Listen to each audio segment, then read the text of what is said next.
something is deeply wrong with the universe. Right now, the sun is burning at 27 million degrees Fahrenheit.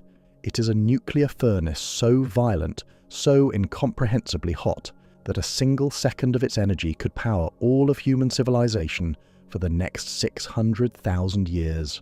There are 400 billion stars in this galaxy alone, burning, exploding, radiating energy in every direction without stopping. And yet, the space between stars sits at minus 455 degrees Fahrenheit, almost the coldest temperature the laws of physics allow.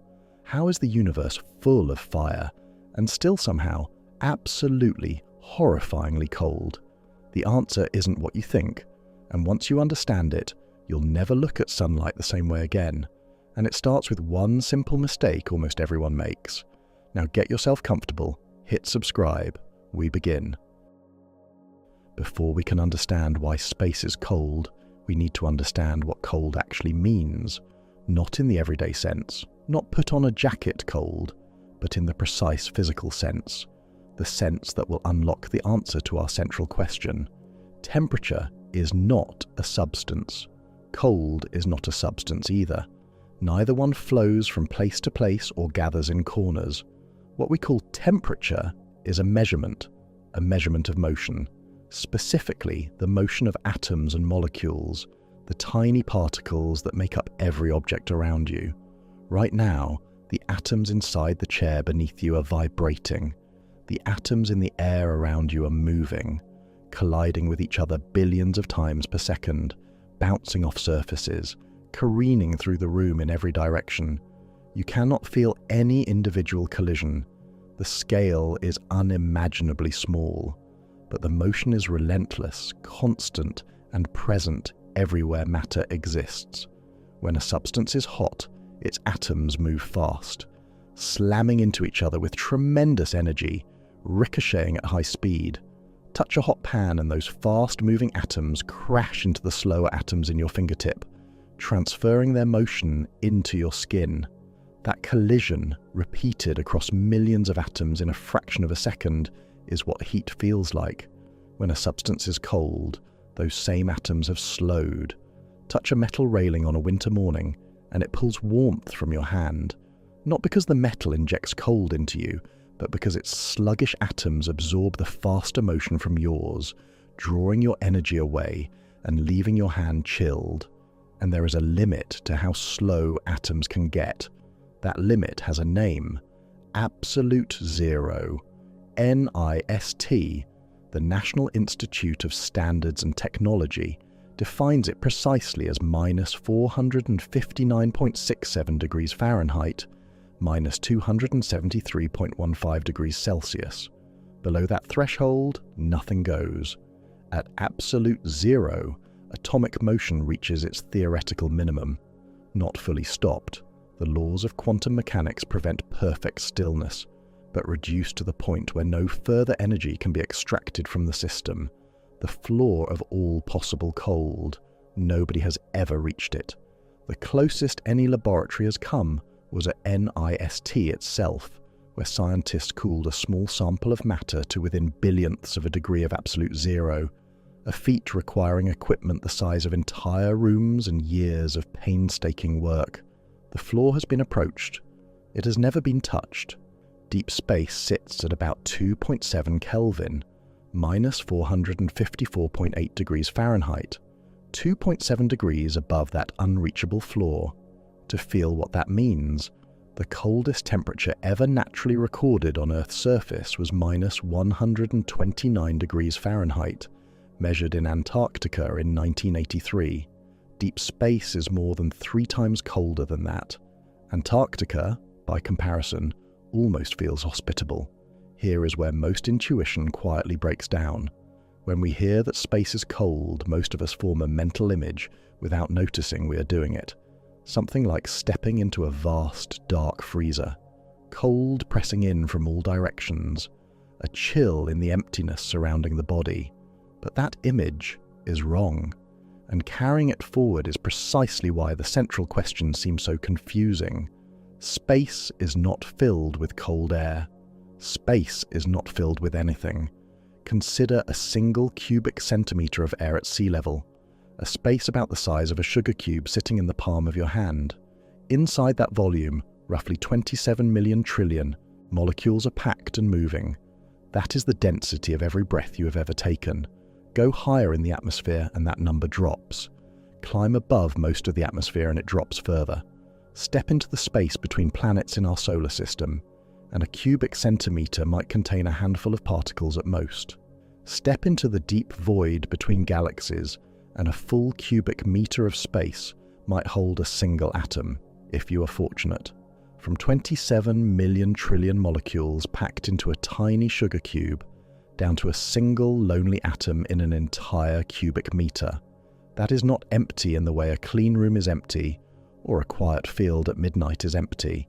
That is empty in a way that has no comparison in any human environment, an emptiness that profound changes the rules, completely. Here is why that emptiness matters so deeply. Temperature measures the motion of atoms, but if almost no atoms exist, if the space around you is, for all practical purposes, devoid of matter, then almost nothing is present whose motion can be measured, almost nothing to be hot or cold. In truly empty space, the question of temperature barely applies. Asking how cold a perfect vacuum is resembles asking how loud silence sounds. The concept finds nothing to grip. This is the core of what makes space so counterintuitive. Every experience of heat and cold we have ever had was built on Earth, inside a thick atmosphere, surrounded by dense matter on every side. Hot objects warm the air around them because the air is full of particles to absorb that energy and carry it away. Cold objects chill the air because the same particles transmit that loss of motion outward. Heat moves through our world because our world is saturated with matter to move it. Space dissolves that system, not partially, entirely, which brings us back to the sun and to the part that should feel genuinely impossible. The sun's surface burns at around 10,000 degrees Fahrenheit, 5,500 degrees Celsius, hot enough to vaporize iron the way a flame dissolves paper. Its core burns at 27 million degrees Fahrenheit, 15 million degrees Celsius, hot enough that atoms are stripped bare, electrons torn away, atomic nuclei colliding with enough force to fuse into heavier elements. Every second, the sun converts roughly 4 million tons of its own mass into pure energy, enough to power all of human civilization for over 600,000 years, released in a single second. And all of that energy radiates outward, in every direction, without stopping. But the space it radiates into stays cold. Not slightly cold, not warmer near the sun and cooler with distance. Cold as the beginning. The sun has been burning for approximately 4.5 billion years. Its energy has been flooding outward through the solar system the entire time. The space between our solar system and the next nearest star, Alpha Centauri, about 4.2 light-years away, roughly 25 trillion miles or 40 trillion kilometers, remains within 2 or 3 degrees of absolute zero. 4.5 billion years of uninterrupted output. Still cold. That is not what spreading heat does. Picture a campfire burning at the center of the largest empty building you have ever seen. A warehouse so enormous the walls are invisible from the fire. The flames burn brightly. Their light fills the space. But the air in that hall barely warms at all because the fire's energy spreads outward in every direction through an immense volume and thins almost to nothing before it reaches any wall. The larger the room, the colder it feels, even with the same fire burning at its center. Now take all the air out of that hall. Remove the medium through which the fire's warmth might even travel by conduction and convection. Now make the hall 1 trillion times larger. Now fill it with near perfect emptiness. That is the sun's situation. A fire of extraordinary violence burning in a room so vast and so empty that the warmth has almost nothing to land on. But wait, something still crosses that emptiness and reaches us. Sunlight arrives at Earth, we feel it.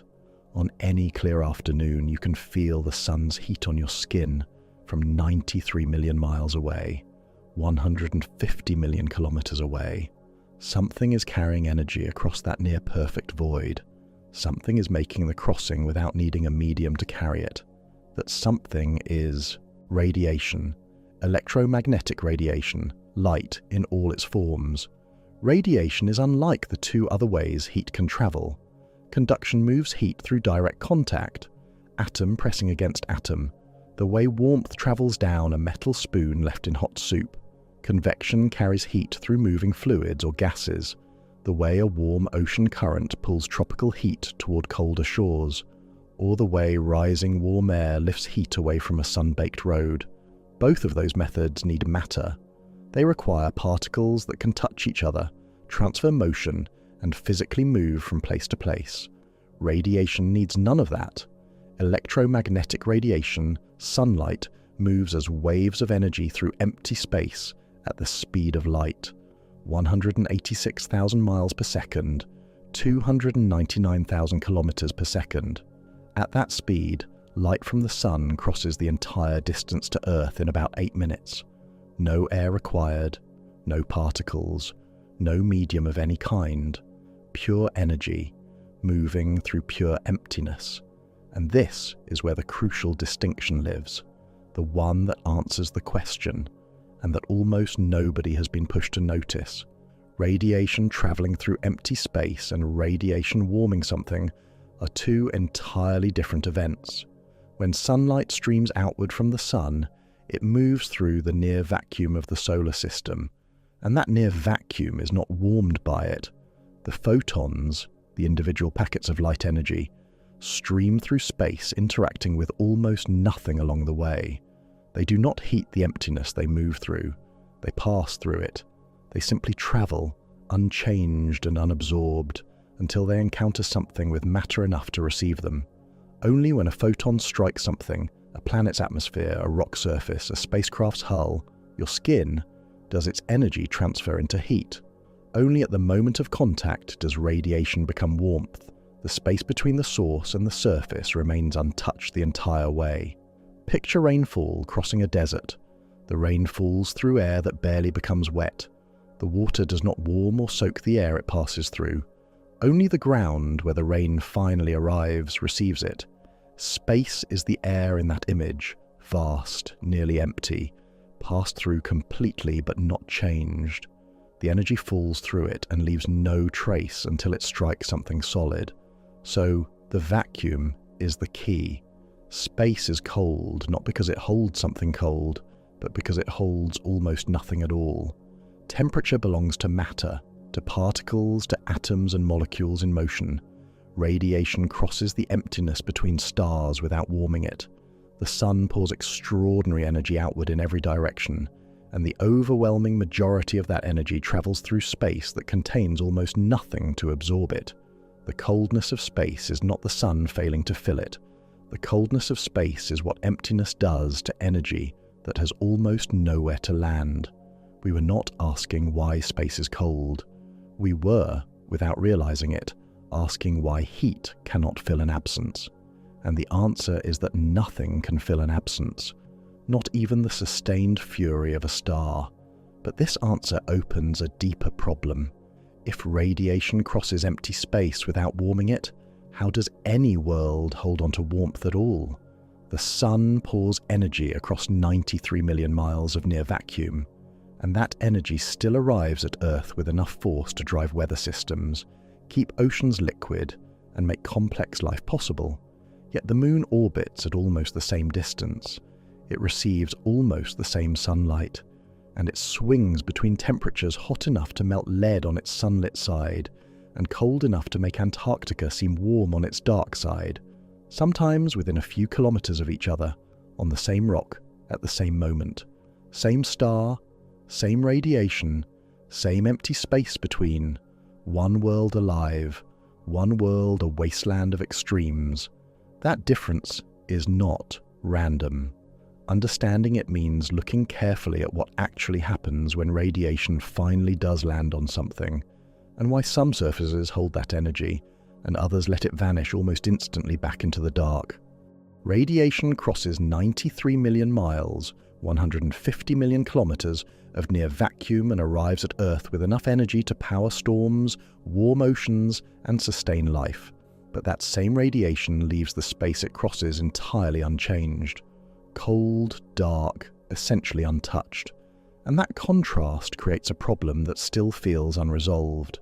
Because if radiation is the bridge between the sun and our world, how does it actually deliver its warmth? What is the mechanism? And why does it work at the destination but not along the way? The answer lives inside a framework that physics identified more than a century ago. Heat does not move in one way. Heat moves in three fundamentally different ways. And the universe, it turns out, has placed two of them completely off limits in space. Understanding which two and why is the key to everything. Let's be precise about what those three pathways are. The first is conduction. The second is convection. The third is radiation. While all three accomplish the same basic task, moving thermal energy from a hotter place to a cooler one, they operate through entirely different mechanisms. One works through physical contact, one works through moving matter, and one works through waves of energy that need no matter at all. Two of them require matter, one does not. In space, where matter is almost entirely absent, that distinction changes everything. Conduction is the most intuitive form of heat transfer because it mirrors how we experience warmth most directly. Conduction is heat moving through direct contact, atom by atom, like a whisper passed along a line of people standing close together. Picture a metal spoon resting in a bowl of hot soup. You set it down for a minute, reach back, and the handle is warm. Well above the surface, the soup even touches. That warmth travelled up the metal not because the soup moved, but because the atoms at the submerged end of the spoon were vibrating faster than the atoms above them.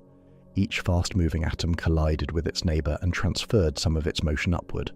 That neighbour collided with the one above, and so on, atom to atom, all the way up the handle. That is conduction, a chain reaction of microscopic collisions, carrying energy from one end of a material to the other through nothing but contact. The critical word is contact. For conduction to work, atoms must be close enough to actually bump into each other.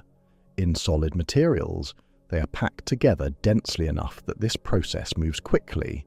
Even the air in a room conducts heat, weakly, slowly, because air molecules do collide and transfer small amounts of energy, which is why a heated room eventually warms every corner, even the far ones. But here is where space makes conduction essentially irrelevant. Near sea level on Earth, a volume of air the size of a sugar cube contains roughly 27 million trillion molecules, all of them colliding with each other billions of times per second, passing heat in every direction at once. Step into the space between planets, and that same sugar cube of volume might contain a handful of particles at best. Step into the space between stars, and it might contain none at all. The relentless atomic collisions that make conduction possible, the crowded, bumping molecular traffic that carries heat through a solid or even through air, simply cannot happen in a near-perfect vacuum. You cannot pass a whisper along a chain of people when the people are light years apart. Conduction between stars and planets does not meaningfully exist. Convection operates on a different principle, and yet it fails the test of space just as completely, for reasons just as fundamental. Convection is heat being carried by matter in bulk motion, not atom-to-atom contact, but whole masses of gas or liquid physically travelling from one place to another, bringing their thermal energy with them as they move. Picture a pot of water on a stove. As the water at the bottom heats up, its molecules move faster, and faster-moving molecules spread slightly apart, making the hot water less dense than the cooler water above. Because it is less dense, the hot water rises. Cooler water from above sinks to replace it, heats in turn, and rises again. A continuous loop forms. Heat delivered not by contact but by circulation, by the physical movement of warm water rising and cool water descending. This is also how Earth's entire atmosphere behaves. Warm air near the equator rises high into the atmosphere and spreads toward the poles. Cooler air sinks at higher latitudes and flows back toward the equator along the surface. Weather systems, ocean currents, trade winds, the jet stream, all of it is convection at different scales. The warmth of the tropics and the cold of the poles are partly the product of this circulating engine, redistributing the sun's energy across the entire surface of the planet every single day. Convection is extraordinarily effective. On Earth, it moves far more heat than conduction does, and far more rapidly.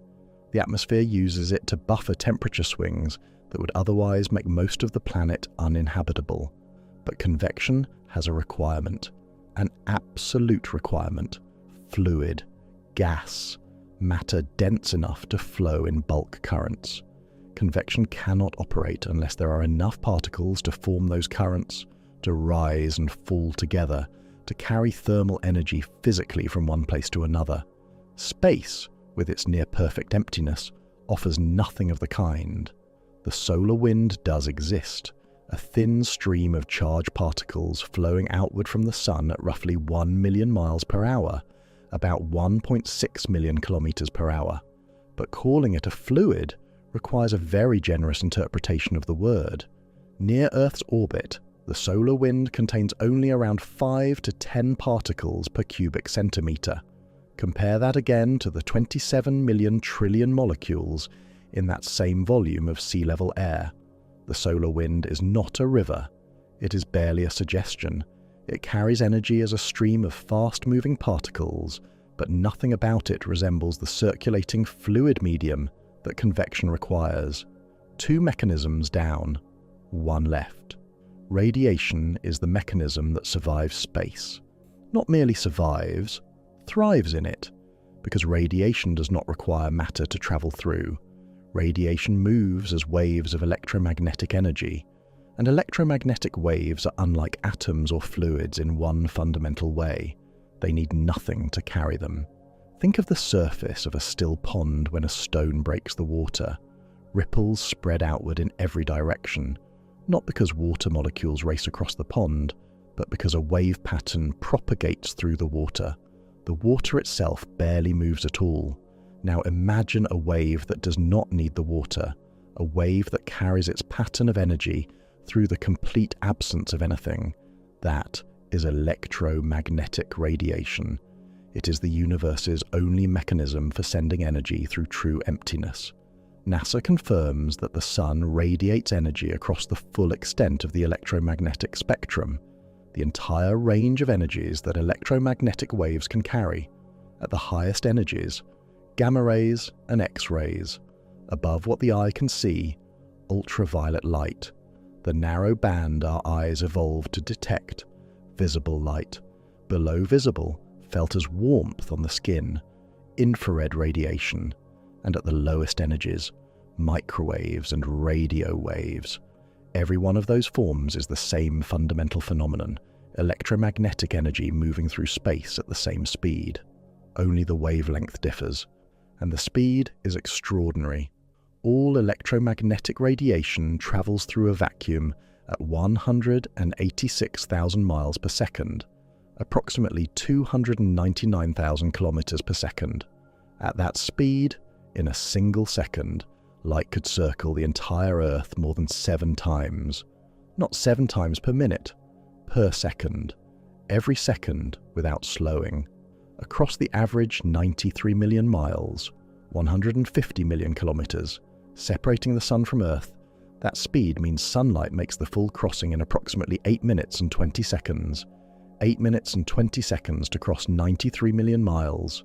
The Parker Solar Probe, the fastest human-made object ever built, designed to skim the Sun's outer atmosphere, travels at roughly 430,000 miles per hour.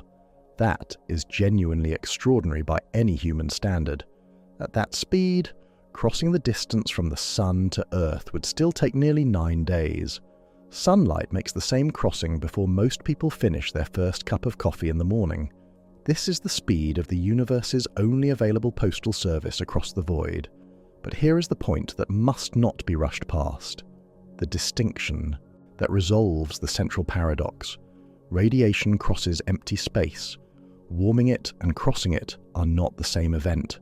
Picture a flashlight held in a completely dark room. The beam cuts a visible path from your hand to the wall. The air along that beam does not glow. The darkness between the bulb and the wall does not brighten.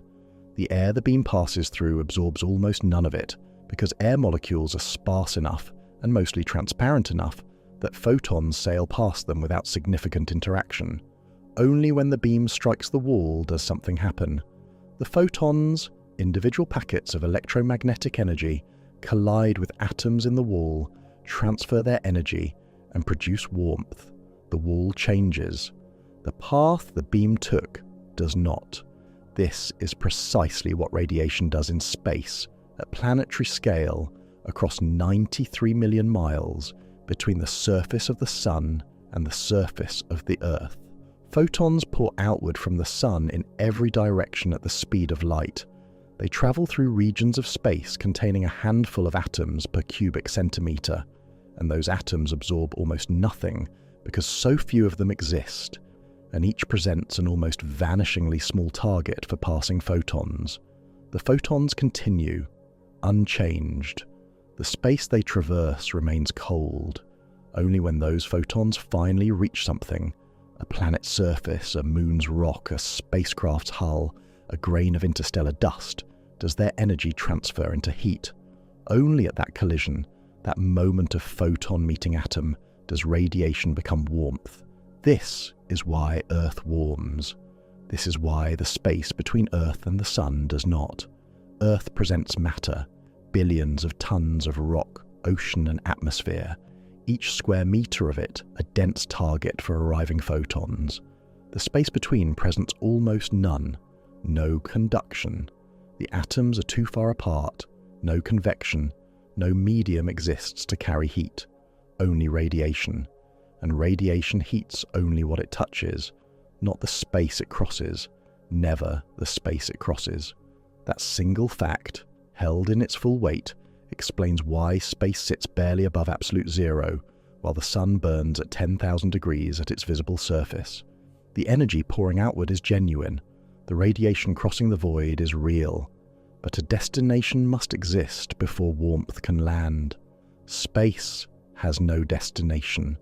Only an absence, crossed in silence at the speed of light. This makes radiation remarkable and limited in equal measure.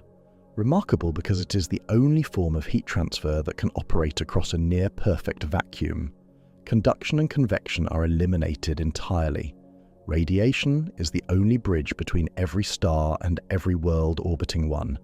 But a bridge does not warm what it spans. Warmth lives at the landing point, not in the crossing. Every world in our solar system receives the same type of radiation from the same star. Every planet, every moon, every comet lives inside the same electromagnetic stream. What differs is what each surface does when that radiation finally arrives.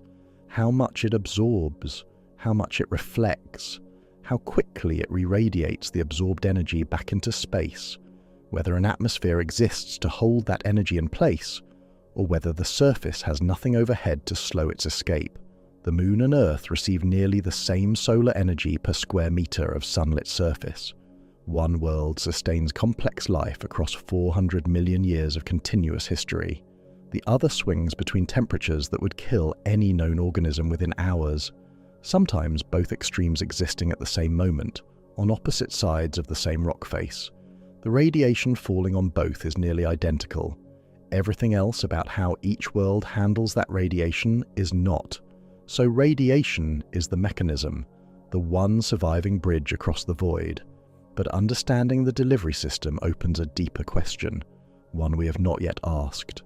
Every photon streaming outward from the Sun was generated somewhere, created by a process powerful enough to have sustained itself for 4.5 billion years without pause, without meaningful dimming, without faltering against the vast cold surrounding it in every direction. That process, happening right now, deep inside the nearest star, is one of the most violent events the universe produces on any regular basis, and it has been happening inside our own sun since before Earth formed. What is the sun actually doing at its core to generate the energy it pours outward every second? The answer is stranger, more violent, and more profound than the word burning comes anywhere near suggesting, and it changes how we understand not just the sun's heat, but the cold that encases it on every side. The word burning does not come close to describing what the sun is doing. We use it casually. The sun burns, stars burn. But the chemical combustion that word implies would have exhausted the sun's fuel in roughly 10,000 years. Our sun has been radiating for 4.5 billion years. That single fact eliminates every form of burning we know from daily life. What powers the sun is something categorically different, something that Albert Einstein identified in theoretical form in 1905, before anyone had instruments capable of confirming it was happening inside stars. And understanding it, truly understanding it, is the only way to grasp why all that energy pours outward into space without making space itself warm. The sun's core is not a fire, it is a nuclear forge. At the heart of the sun, gravity has compressed hydrogen, the simplest and most abundant element in the universe, to such extreme pressures and temperatures that individual hydrogen nuclei can no longer repel each other. Normally, nuclei are positively charged, and positive charges resist each other the way the same poles of two magnets push apart. But in the sun's core, the pressure and heat are so overwhelming that hydrogen nuclei are pressed together anyway, forced into direct contact until they merge. This process is called nuclear fusion. Not burning, fusing. Two light nuclei combining into a heavier one. When 4 hydrogen nuclei fuse together into a single helium nucleus, the resulting helium nucleus has slightly less mass than the 4 hydrogen nuclei that went into building it. Not much less, a fraction of a percent. But what happens to that missing mass is what powers every star. It becomes energy, pure energy, not heat released from breaking and rearranging molecular bonds, the way wood burning produces warmth from chemistry. Something far more fundamental. The lost mass converts into energy, according to the principle Einstein described, that mass and energy are not separate things, but different forms of the same underlying reality. A small amount of vanished mass releases an enormous amount of energy, because the conversion factor, the speed of light multiplied by itself, is an extraordinarily large number. The complete conversion of just 1 gram of matter, the weight of a single paperclip, would release as much energy as burning 15,000 barrels of oil. The sun is not converting 1 gram. Every second, the sun converts approximately 4 million tons of its own mass into pure energy. 4 million tons, not burned away as ash, not expelled as exhaust, but translated from matter into radiation every second without pause for 4.5 billion years. 4 million tons per second is roughly the combined weight of 30,000 fully loaded passenger jets. All of that mass disappears into energy, every second. The sun has been doing this since before Earth existed, and it has enough hydrogen remaining to continue for approximately another 5 billion years. The core where fusion happens reaches approximately 27 million degrees Fahrenheit, 15 million degrees Celsius. At that temperature, matter does not exist as we recognize it anywhere on Earth. Atoms are stripped completely bare, electrons torn away by the violence of the heat, leaving a dense, churning sea of exposed nuclei, protons, colliding with enough force to fuse. That fusion releases an outward pressure that prevents the sun from collapsing under its own gravity. The sun exists, at every moment, as a balance between two forces: the inward pull of gravity acting on a mass more than 1 million times that of Earth, and the outward push of fusion energy. For 4.5 billion years, those forces have been in near perfect equilibrium, neither winning, the sun burning steadily in the dark, The energy produced inside equals the energy radiated from the surface. The balance is nearly perfect, and it is that balance sustained across billions of years that makes the sun the stable source of light and heat that Earth's life depends upon. But here is where the story becomes genuinely strange. The energy released in the sun's core does not simply stream outward and escape into space. The interior of the sun is so extraordinarily dense, so packed with matter, that photons, the individual packets of light energy created by fusion, cannot travel more than a tiny fraction of an inch before being absorbed by a nearby particle and re-emitted in a completely random direction. Think of it as trying to cross a stadium packed so tightly that every step you take in any direction, someone is standing there. You move, you are redirected. You move again, redirected again. You are not travelling forward. You are stumbling through an endless, random walk in no consistent direction, making almost no net progress across the crowd. That is what happens to a photon born in the sun's core. According to NASA's Goddard Space Flight Center, a photon takes tens of thousands of years, and by some calculations closer to 100,000 years, to wander from the core to the surface of the sun by this endless, deflected, random path. Tens of thousands of years, trapped inside the sun, then released at last from the surface into open space, 8 minutes and 20 seconds to cross 93 million miles to Earth. Consider what that contrast actually means. The warmth that reaches your skin on a clear summer afternoon was set in motion inside the sun tens of thousands of years ago, before the last ice age ended, before agriculture existed, before the oldest cities were built. That photon has been ricocheting through the solar interior since before written human history began, and then it crossed the distance from the sun to Earth in about the time it takes to boil water, the slow imprisonment, the sudden freedom. So the sun converts 4 million tons of mass into energy every second. That energy escapes the solar interior after tens of thousands of years of wandering. Then it streams outward through the solar system in every direction, at the speed of light, carrying the output of 4.5 billion years of continuous fusion. And space stays cold. This is the moment where temperature and heat must be clearly separated from each other, because they are not the same thing, and confusing them is what makes this paradox feel impossible. Temperature measures how fast individual particles are moving. Heat measures how much total thermal energy exists in a given volume of space. A single lit matchtip burns at roughly 600 degrees Fahrenheit. A bathtub full of warm water sits at around 100 degrees. The match is far hotter by temperature, but the bathtub holds far more total heat, because it contains an enormous number of molecules, all vibrating at that moderate temperature, all contributing their motion to the total thermal energy of the water. One particle moving very fast carries very little heat. Many particles moving moderately carry enormous heat. The difference is density.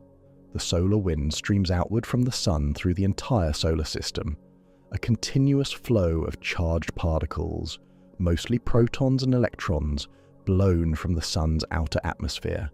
Near Earth's orbit, those particles have measured temperatures of around 200,000 Kelvin. That is hotter than the visible surface of the sun itself. By any measure, those particles are genuinely extraordinary in their thermal energy, but according to multiple spacecraft measurements, there are only about 5 of them per cubic centimetre of space near Earth's orbit. 5. The air surrounding you right now, in this room, in this moment, contains approximately 27 million trillion molecules per cubic centimetre, every one of them bumping and colliding billions of times per second, conducting warmth from every surface, filling every breath, pressing gently against every patch of skin. That dense molecular crowd is the thermal world your body evolved inside of. That is what heat transfer requires to function. 5 particles per cubic centimetre, against 27 million trillion. The solar wind's particles are hot, but so few of them exist in any given volume of space that their collective heat content is essentially nothing. They cannot warm what they pass through because there are not enough of them to deliver meaningful energy to anything they encounter.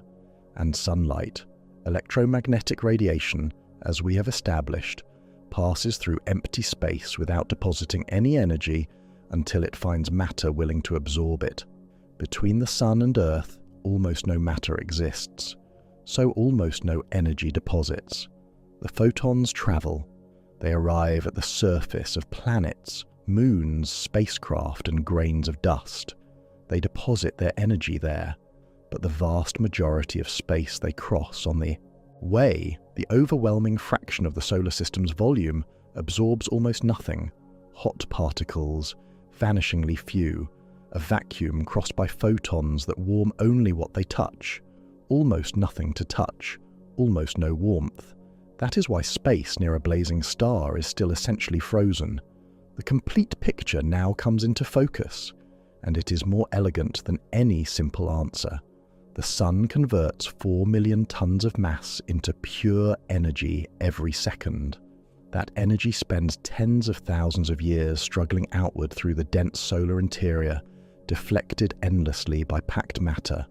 At the surface, it finally escapes as radiation, photons of every wavelength streaming in every direction at the speed of light. 8 minutes and 20 seconds later, that radiation arrives at Earth. But between the Sun and Earth, the space that radiation crosses contains almost nothing to absorb it. The solar wind adds particles, but too few to constitute meaningful heat. The radiation itself deposits energy only upon contact with matter, and matter is rare in that vast distance. Space does not warm. Only what lies at the end of the radiation's journey, only what offers a surface, an atmosphere, a physical body to receive it, converts that radiation into actual warmth. The Sun is not failing to heat space. Physics is working exactly as it must. The limitation is not the source of the energy. The limitation is the near emptiness of the space the energy crosses, an emptiness so profound that even the sustained output of the most powerful object in our solar system passes through it like sunlight through glass, present, travelling, arriving, but leaving almost nothing changed along the way. Every star in the universe runs on the same underlying physics: hydrogen fusing into helium, mass converting into energy, radiation streaming outward into the void. The process that powers our Sun powers every point of light, visible from Earth on any clear night. But not every star runs at the same setting. The most massive stars, giants that form from enormous clouds of gas and collapse under far greater gravitational pressure, burn their hydrogen so ferociously that their cores reach temperatures many times hotter than our Sun's. They blaze with a brilliance that dwarfs our entire solar system. But that intensity comes at a price. Burning so violently, they exhaust their fuel in millions of years, a cosmic eye blink compared to the Sun's 10 billion year lifespan. Massive stars live brilliant, brief lives and end in spectacular violence. The smallest stars, the red dwarfs, some with barely a fraction of the Sun's mass, burn so gently and so efficiently that they can sustain fusion for trillions of years. NASA confirms that some red dwarfs, with roughly a third of the Sun's mass, have estimated lifespans of up to 14 trillion years. The current age of the entire universe is only about 13.8 billion years. Those smallest stars have not yet lived 1% of their total lifespan. They will be the last fires burning when everything else has gone dark. Same mechanism, vastly different intensities, vastly different lifespans, and vastly different amounts of radiation delivered to any planet that orbits them, which raises a question that the physics of heat transfer alone cannot answer. The Sun powers itself with nuclear fusion and radiates that energy outward into space. Space stays cold because space contains almost nothing to receive it. We have followed that energy from its source deep in the solar core all the way outward to the edge of the void. But radiation eventually lands somewhere, and when it does, When the photons that spent tens of thousands of years escaping the sun finally strike a surface, what happens next is not simple. Two worlds receiving nearly identical radiation can end up with temperatures that differ by hundreds of degrees. One world with liquid water and complex life, another with surface temperatures that would instantly destroy either. The radiation is the same, the distance is nearly the same, the physics of heat transfer is the same. What differs is what happens the moment the photons arrive, what each world's surface and atmosphere do with that energy in the seconds, hours, and geological ages after it lands. Understanding that difference means understanding something about planets that reaches far beyond the question of how cold space is. It reaches into why some worlds can hold heat, and why others shed it so completely that a rock standing in full sunlight can, a few footsteps away, be frozen in permanent ice. Radiation lands, and the moment it does, everything changes, because what a surface does with that energy is entirely its own decision. Two worlds, same star, nearly the same distance from it, both bombarded by radiation every second of every day. One of them holds that energy gently, circulates it through a vast atmosphere, and maintains a temperature range mild enough for liquid water to persist across its entire surface. The other burns in full sunlight to temperatures that would destroy every mechanism inside your body, and then, the moment that sunlight passes, sheds every degree back into the void so completely that it drops to temperatures approaching the floor of what physics allows. The radiation arriving at both surfaces is almost identical. The outcomes could not be more different. This is where the question of why space is cold opens into something larger, not just about the void, about what matter does when it finally receives the energy the void carries. Every warm object radiates. This is one of the most fundamental rules in physics. Any object warmer than absolute zero emits radiation, and as that object's temperature rises, it emits more intensely. The sun glows with visible light because it is extraordinarily hot. The Earth glows too, not in visible light our eyes can detect, but in infrared radiation, which is a lower energy form of electromagnetic radiation felt as heat. This creates a balance. Solar radiation arrives. The surface absorbs some portion of it and warms. As the surface warms, it begins radiating infrared energy back into space. Eventually, if conditions are right, the amount of energy arriving and the amount being radiated away reach equilibrium. The temperature stabilizes. The planet finds its thermal steady state, not because it stopped receiving energy, but because incoming and outgoing energy are matched. Change that balance in either direction, and the surface temperature shifts until a new equilibrium is reached. What controls that balance is not just distance from the sun. Three things shape it: how much radiation the surface absorbs, how effectively the surface radiates that energy back out, and whether an atmosphere exists to intercept and slow the departure of that heat. Understand those three factors, and you can predict the temperature of almost any world in the solar system, and explain why worlds at nearly the same distance from the same star can be separated by hundreds of degrees. The Moon is the clearest demonstration of what radiation does to a surface with no buffer. NASA's Lunar Reconnaissance Orbiter, equipped with the Diviner Lunar Radiometer, has mapped the Moon's surface temperature in extraordinary detail. Near the lunar equator, temperatures in full sunlight climb to roughly 250 degrees Fahrenheit, 121 degrees Celsius, hotter than boiling water, hotter than anything you would survive direct contact with. Then the sun sets. Without an atmosphere to hold any of that accumulated heat, the surface begins radiating its thermal energy directly into space, and the temperature drops. Within the long lunar night, it falls to around minus 208 degrees Fahrenheit, minus 133 degrees Celsius, a swing of nearly 460 degrees between day and night, occurring on the same rock, in the same location, within the span of a 2-week lunar day. Standing on the sunlit surface, you would be burning. Take 3 steps into the shadow of a boulder. You would immediately begin approaching the cold of deep space.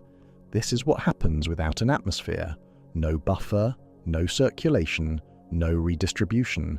Energy arrives, the surface absorbs it, the surface heats. Energy stops arriving, the surface radiates it back into space, the surface chills. The Moon has no mechanism for spreading warmth, neither convection carrying hot air from the warm side, nor an insulating blanket slowing the escape of heat at night. The Moon simply receives and releases, with nothing in between to moderate the extremes. Mercury is the most extreme thermal environment among the planets, and one of the most revealing. Sitting between 28 and 43 million miles, 46 to 70 million kilometers, from the Sun, Mercury's sunlit surface can reach 800 degrees Fahrenheit, 427 degrees Celsius, hot enough to melt tin, lead, and zinc. Hot enough that standing on the surface would not merely feel dangerous, it would be instantly and completely incompatible with any chemistry we call life. Then night comes. With virtually no atmosphere to retain heat, the night side of Mercury drops to minus 290 degrees Fahrenheit, minus 180 degrees Celsius. That is a total swing of more than 1,000 degrees between day and night. 1,000 degrees, on the same small planet. But here is where Mercury becomes genuinely astonishing, and forces us to understand something deeper about the relationship between location and temperature. Inside certain craters near Mercury's poles, the geometry of the terrain creates regions where the sun's rays never reach. The crater floors lie in permanent shadow, blocked by their own rims from any direct solar radiation. And in those permanently shadowed craters, NASA's Messenger spacecraft confirmed the presence of water ice. Real water ice, preserved in a planet where the surface temperature in sunlight is hot enough to melt metal, 800 degrees on the surface, frozen water a kilometer away. Same planet, same star, same radiation, completely different energy balance, because one surface receives radiation and the other receives none. Temperature is not about where you are. Temperature is about what energy reaches you. If Mercury is the most extreme example of what happens without an atmosphere, Venus is the most extreme example of what happens with one. Venus orbits the Sun at roughly 67 million miles, 108 million kilometers, from it. Mercury orbits at roughly 36 million miles, 60 million kilometers. Venus is almost twice as far from the Sun. By the logic of simple distance, Venus should be substantially cooler than Mercury. According to NASA, Venus's surface temperature is approximately 860 to 872 degrees Fahrenheit, about 460 to 467 degrees Celsius. Every day and every night, without variation, across the entire planet. Venus is hotter than Mercury, the planet farther from the Sun, constantly shrouded in clouds that reflect roughly 70% of incoming sunlight before it even reaches the surface, is still hotter than the closest planet to the Sun. The reason is an atmosphere dense enough to crush steel, an atmosphere composed of 96% carbon dioxide, roughly 2,000 times more of this gas than Earth's entire atmosphere contains. And carbon dioxide is a greenhouse gas. A greenhouse gas is one that allows shortwave solar radiation to pass through, entering the atmosphere freely from above, but absorbs and re-emits the longer wavelength infrared radiation that the surface radiates back upward. Heat can get in. Heat cannot easily escape. The CO2 acts like an insulating blanket drawn tightly around the planet, intercepting the surface's outbound infrared and radiating much of it back downward.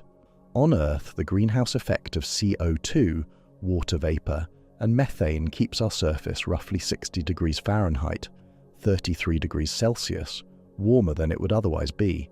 Without it, Earth's average temperature would be well below freezing, and liquid water would not persist on the surface.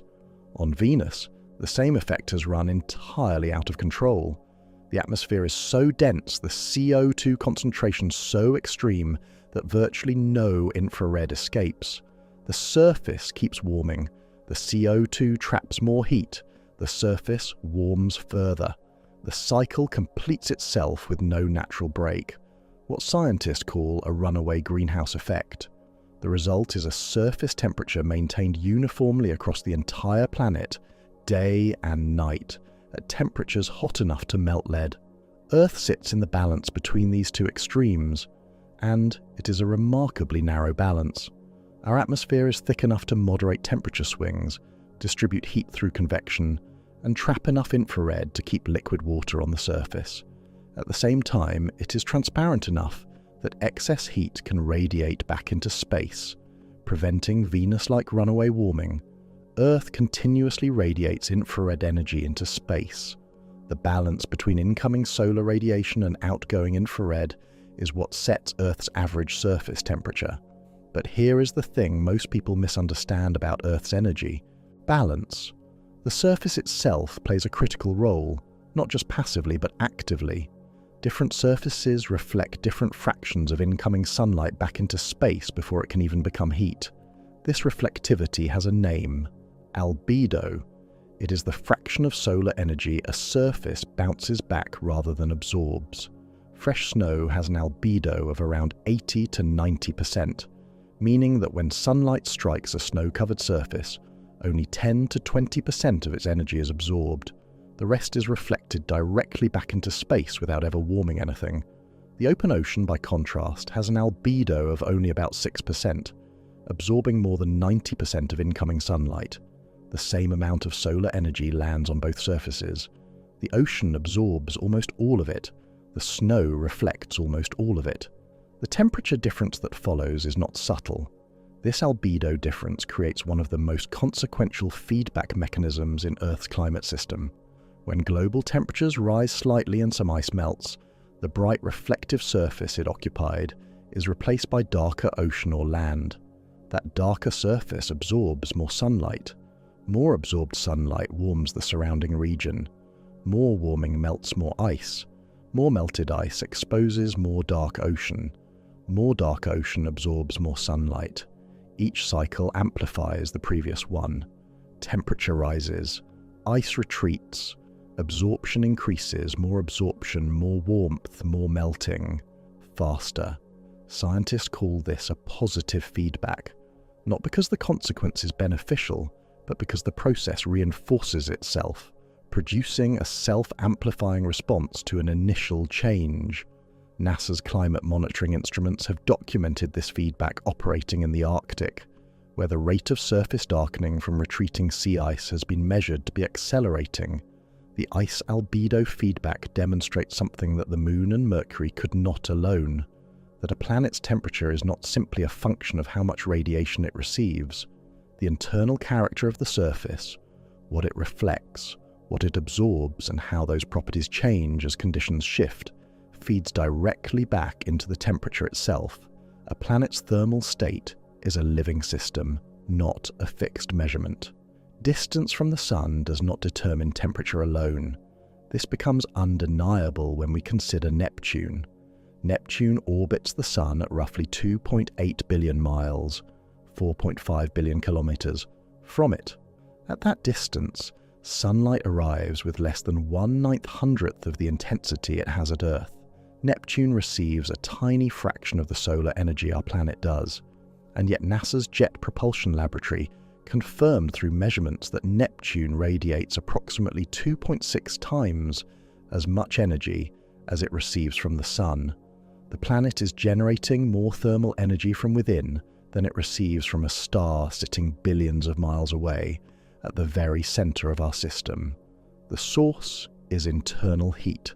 Heat left over from Neptune's formation billions of years ago, when the gravitational collapse of the solar nebula compressed and heated the material that became the planet. As the planet slowly contracts even now under gravity, that gravitational energy converts into thermal energy, which conducts outward and radiates into space. The process is called the Kelvin-Helmholtz mechanism, named for the physicists who first identified it. Neptune runs warmer than simple distance from the Sun would predict, because Neptune carries its own internal thermal engine from the violence of its birth. Nowhere is the relationship between energy arrival and temperature more visible than in a comet. Comets are bodies composed primarily of ice and rock, some just a few miles across, drifting in the cold outer reaches of the solar system, where temperatures near absolute zero can preserve their material for billions of years. At those distances, virtually no solar radiation reaches them. They are frozen, inert, dark against the dark. But when a comet's orbit swings it inward toward the sun, the energy balance transforms. Solar radiation arrives with increasing intensity. The surface absorbs it. Temperatures climb. The ice does not melt because the vacuum provides no atmosphere in which liquid water could exist. Instead, the ice sublimes. It transitions directly from solid to gas without passing through liquid. That process has a name: sublimation. The gas released carries dust outward, driven by solar radiation pressure and the solar wind, forming the comet's glowing tail, always pointing away from the sun, regardless of the direction of travel. A comet's tail is a comet radiating its excess energy in the only way available to a body in vacuum. Then the comet swings past the sun and moves back outward. Solar radiation diminishes. Sublimation slows. The tail collapses. The comet refreezes, and it returns to darkness until the next orbit brings it close again. The same body, the same ice, but temperature governed entirely by energy flow, not by position. Every example in this story, the moon's 1,000-degree swings, Mercury's paradoxical polar ice, Venus's impossible surface heat, Earth's delicate balance, Neptune's internal warmth, the comet's brief fiery passage, points to the same underlying truth. Temperature is not a property of location. Temperature is the result of energy flow. How much arrives, how much is absorbed, how much is reflected, how much is trapped by atmosphere, and how much escapes back into space. A world can be hotter than its neighbor closer to the sun if it holds its heat better. A rock can be frozen in permanent shadow a kilometer from a surface hot enough to melt metal. A planet can be warmer than simple distance predicts if it generates heat from within. And a comet can be transformed from frozen silence to a blazing tail simply by moving toward a star, then frozen again by retreating from it. The energy is what matters. Where that energy goes after it arrives is the whole story. Understanding what planets and moons do with radiation naturally raises a harder version of the same question. What do we do when we deliberately send machines and people into an environment where none of those buffering systems exist? No atmosphere, no convection, no conduction through matter, only radiation arriving from one side and the void of space on every other. A spacecraft in orbit faces what no planet faces, a transition between full solar illumination and total shadow that can occur multiple times per hour, with temperature swings of hundreds of degrees across the hull in minutes.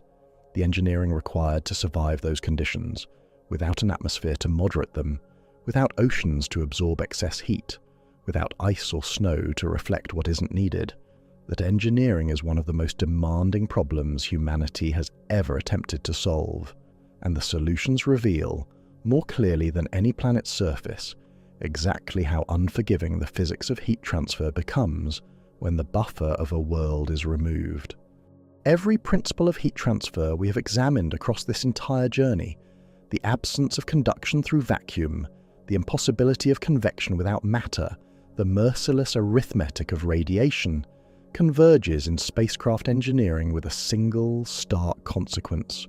When we send a machine into space, we strip away every buffer that planets use to moderate their thermal environments. No atmosphere to distribute heat, no ocean to absorb excess, no soil to conduct warmth away from a surface, nothing between the spacecraft and the full violence of solar radiation on one side, and nothing between the spacecraft and the unfiltered cold of deep space on the other. The machine must manage both, simultaneously, with no mechanism available except radiation. This is not a theoretical problem. Engineers lost several spacecraft before they fully understood it, and the solutions they eventually built reveal, with extraordinary precision, exactly how the physics we have examined actually behaves when human lives depend on it. Any spacecraft in orbit around Earth faces a repeating cycle that never stops.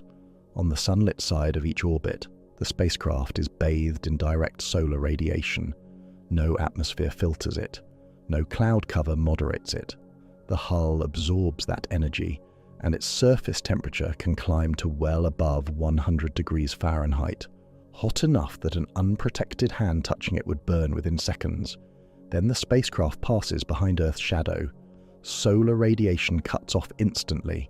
The hull, now facing nothing but the deep void, begins radiating its accumulated heat into space.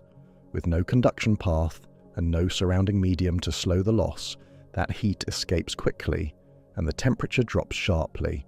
The Hubble Space Telescope completes a full orbit of Earth every 96 minutes. Roughly 71 of those minutes fall in sunlight, and 25 fall in Earth's shadow. The cycle then begins again. According to ESA and NASA records, that means Hubble swings between approximately minus 250 degrees Fahrenheit in shadow, around minus 155 degrees Celsius, and above 100 degrees Fahrenheit in sunlight, a thermal shift of more than 350 degrees, and it experiences that swing roughly 15 times a day, every day, for decades.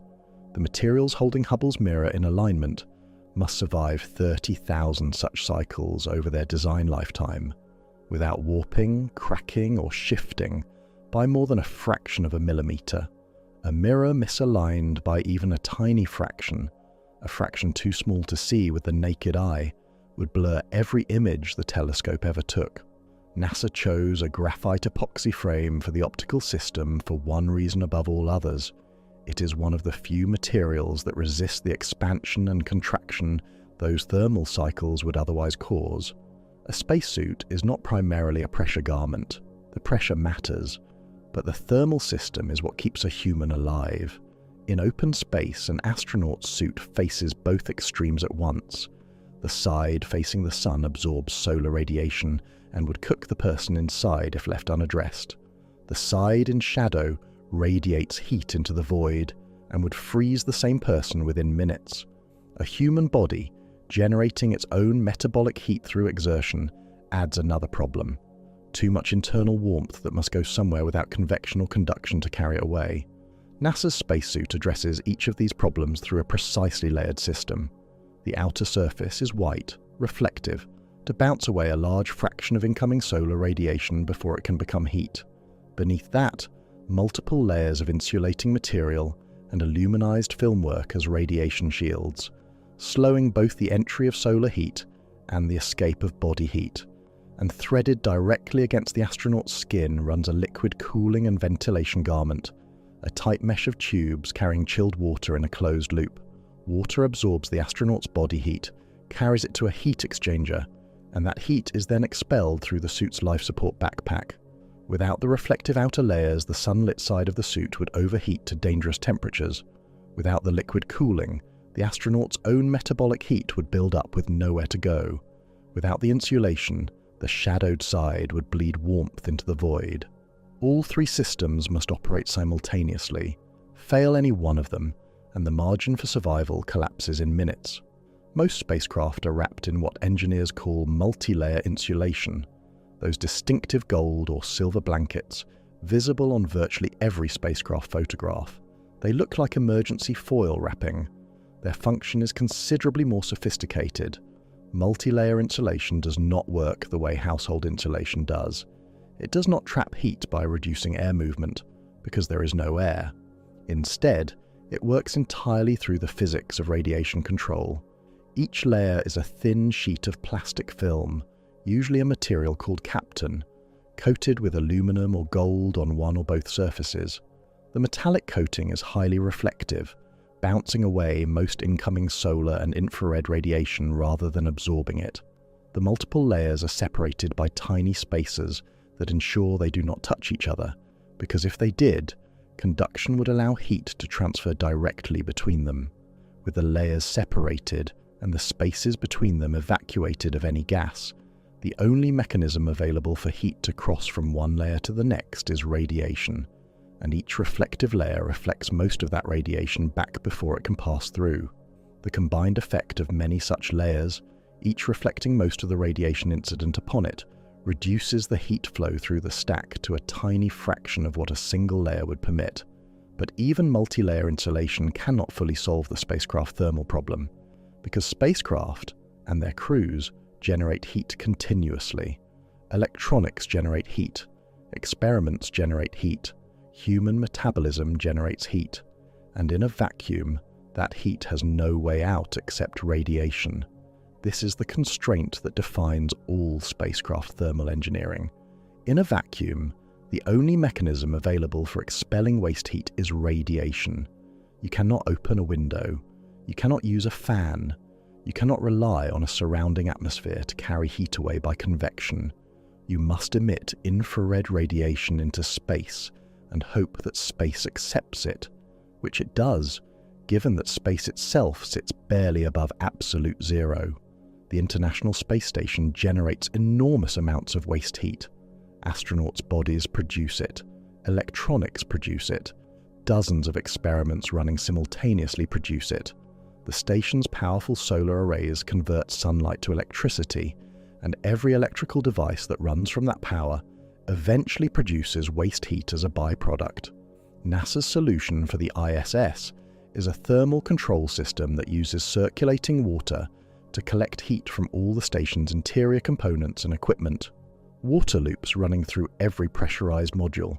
That heated water is then pumped to large heat exchangers, where it transfers its thermal energy to a separate fluid, liquid ammonia. The ammonia, now carrying the station's accumulated waste heat, is pumped through the station's external radiator panels, large flat arrays extending from the station's main truss structure, where it circulates and radiates that heat as infrared radiation into space. The ammonia then returns cooled, ready to absorb more waste heat from the next cycle. The radiators on the ISS are the only path by which all the heat generated by 6 human beings and all their machinery can escape. Without them, the station would accumulate heat with no means of release until temperatures inside the pressurized modules climb to fatal levels. But the most extraordinary example of spacecraft thermal engineering ever built is the James Webb Space Telescope, and it uses the physics we have explored not merely to survive space's thermal extremes, but to exploit them as the foundation of its entire science mission. Webb is an infrared telescope. Infrared light is the form of radiation that corresponds to heat, the same infrared that warm objects emit, the same that we have discussed throughout this journey as the means by which planets radiate energy back into space. To detect the faint infrared signals of galaxies formed in the first few 100 million years after the Big Bang, Webb's mirrors and instruments must be extraordinarily cold. If the telescope itself were warm, even modestly warm, its own thermal glow would overwhelm the faint signals it is trying to detect. It would be like trying to observe starlight from inside a campfire, Webb's primary mirror. And instruments must operate below -370 degrees Fahrenheit, below 50 Kelvin, colder than any surface on any rocky planet in the solar system, colder than the coldest point ever measured on the moon. The solution is a sunshield the size of a tennis court, 21 meters long and 14 meters wide, or about 69 feet by 46 feet. 5 layers of a material called Captain, each coated with reflective aluminum or silicon on its surfaces, separated by small gaps and deployed in space in a kite-like configuration.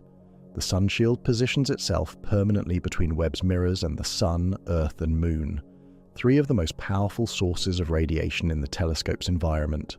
According to NASA, the sunshield's hot side, the outermost layer facing the Sun, reaches approximately 230 degrees Fahrenheit, around 110 degrees Celsius.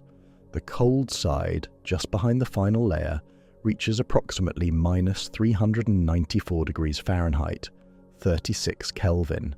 That is a temperature difference of roughly 600 degrees Fahrenheit, across a structure just 16 feet thick.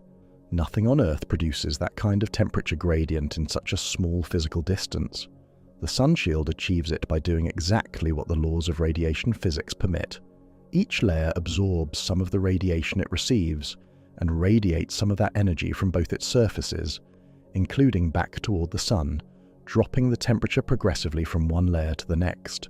By the fifth layer, the cascade of reflections and re-emissions has reduced the thermal energy reaching the telescope to a tiny fraction of what arrives at the outermost layer. Webb then uses space itself, the near absolute zero background of deep space, as its passive cooling sink, radiating its residual warmth outward from its cold side into the void. The same emptiness that makes space cold is what allows Webb to be the coldest operational telescope humanity has ever built. For missions dispatched to the outer solar system, to Jupiter, Saturn, Uranus, Neptune, and beyond, the thermal challenge changes entirely. Solar radiation at those distances is so faint that it provides almost no useful warmth. A spacecraft at Neptune's distance from the Sun receives roughly 1/900th of the solar energy that reaches Earth. Solar panels become too large and heavy to be practical. The solution is a radioisotope thermoelectric generator, an RTG. An RTG takes advantage of radioactive decay, the same process by which unstable atomic nuclei spontaneously release particles and energy, to generate heat continuously from a core of plutonium-238. That heat is then converted into electricity using thermocouples, devices that produce a small electrical current when one side is maintained at a different temperature than the other, using the hot plutonium core and the cold of space as the two temperature extremes. Each Voyager spacecraft carries 3 RTGs, each initially generating roughly 157 watts of electrical power, roughly enough to power 2 bright incandescent light bulbs, small by any ordinary standard, but sufficient to run a spacecraft's instruments and transmitters across the outer solar system for decades. Launched in 1977, both Voyager probes are still operating. Their RTGs have been steadily losing output as the plutonium decays, losing approximately 0.8% of their remaining power each year. Both probes are now operating at roughly half the electrical power they had at launch. Engineers have responded by shutting down heaters and non-essential systems one by one, preserving the diminishing power for the instruments that matter most. Every year, quietly, a little more warmth bleeds out of the Voyagers. Every year, the instruments go a little darker, but the signals still reach Earth. Across more than 15 billion miles, more than 24 billion kilometers, the fading nuclear heartbeat of 2 machines launched in the 1970s continues to transmit. For now, all the spacecraft thermal engineering examined so far addresses the problem of too little heat, of cold that must be blocked, of warmth that can only escape through radiation. But spacecraft returning from space face the opposite problem with equal violence. When a capsule enters, Earth's atmosphere at orbital velocity, travelling at speeds around 17,000 to 25,000 miles per hour, roughly 27,000 to 40,000 kilometers per hour, the air ahead of it cannot get out of the way fast enough. The air molecules are compressed so rapidly that they heat by compression, forming a shock wave of superheated plasma around the capsule's nose. According to NASA's Ames Research Center, the temperatures in that plasma envelope can reach 5,000 to 7,000 degrees Fahrenheit, as hot as the surface of the Sun's outer atmosphere, a temperature extreme that no engineering material can simply absorb and survive unchanged. The solution is ablation. An ablator is a material that chars, melts, and vaporizes in a precisely controlled fashion when exposed to extreme heat, and in doing so, carries that thermal energy away from the capsule's structure. NASA's Orion spacecraft uses a material called AVCOAT, the same family of material used on the Apollo command modules, built into the heat shield as its primary thermal barrier. As the shield surface heats to 5,000 degrees, layers of it vaporize and flow away, taking the energy with them. The material sacrifices itself to protect the crew. On the shield's front face, 5,000 degrees Fahrenheit. On its back face, roughly 200 degrees. A single inch or two of material holding that boundary. Every spacecraft thermal system we have examined operates on the same underlying physics. Radiation is the only mechanism available in the vacuum of space, and all engineering must begin from that reality. Reflect what can be reflected, absorb what must be absorbed, radiate what must be expelled, use depth, layering, and geometry to control the flow. The vacuum that makes space cold, the emptiness that leaves radiation with almost nothing to warm as it crosses from star to planet, is also the tool that engineers exploit to keep machines and people alive in it. JWST uses it to achieve temperatures colder than any surface in the solar system. Voyager uses a fading nuclear fire to stay warm at distances where sunlight provides almost nothing. Orion survives re-entry by shedding heat as material and gas, then radiating the residual warmth into the same void it just passed through. Thermal control is not decoration on a spacecraft. Thermal control is survival, and it is proof that the same laws of physics that govern why space is cold are the laws by which humanity has learned to work inside it. Everything we have examined, the physics of heat, the mechanisms of transfer, the strategies of survival, has been framed by one implicit assumption: that there are still stars, still sources, still fires in the enormous empty hall. But stars are not permanent. Every star in the universe is consuming finite fuel, the most massive burnout in millions of years. Stars like our sun last billions. The smallest red dwarfs extend the candle to trillions. But eventually, across timescales so vast they challenge any comparison, the last star will exhaust the last of its hydrogen, the last fusion reaction will end, and the universe will begin its final long descent toward a uniform, cold, dark equilibrium. What is the coldest and hottest the universe has ever been? And what does the arc between those two extremes tell us about where everything is heading? The answer involves temperatures beyond anything we have discussed, a phenomenon that Stephen Hawking spent years developing, and a state of the universe so strange that the very concept of heat begins to dissolve. Stars are not the only story. We have been so focused on why space between stars is cold that we have not yet asked a deeper version of the same question: how cold does the universe actually get? And at the other extreme, how hot? The answers are not where anyone expected to find them.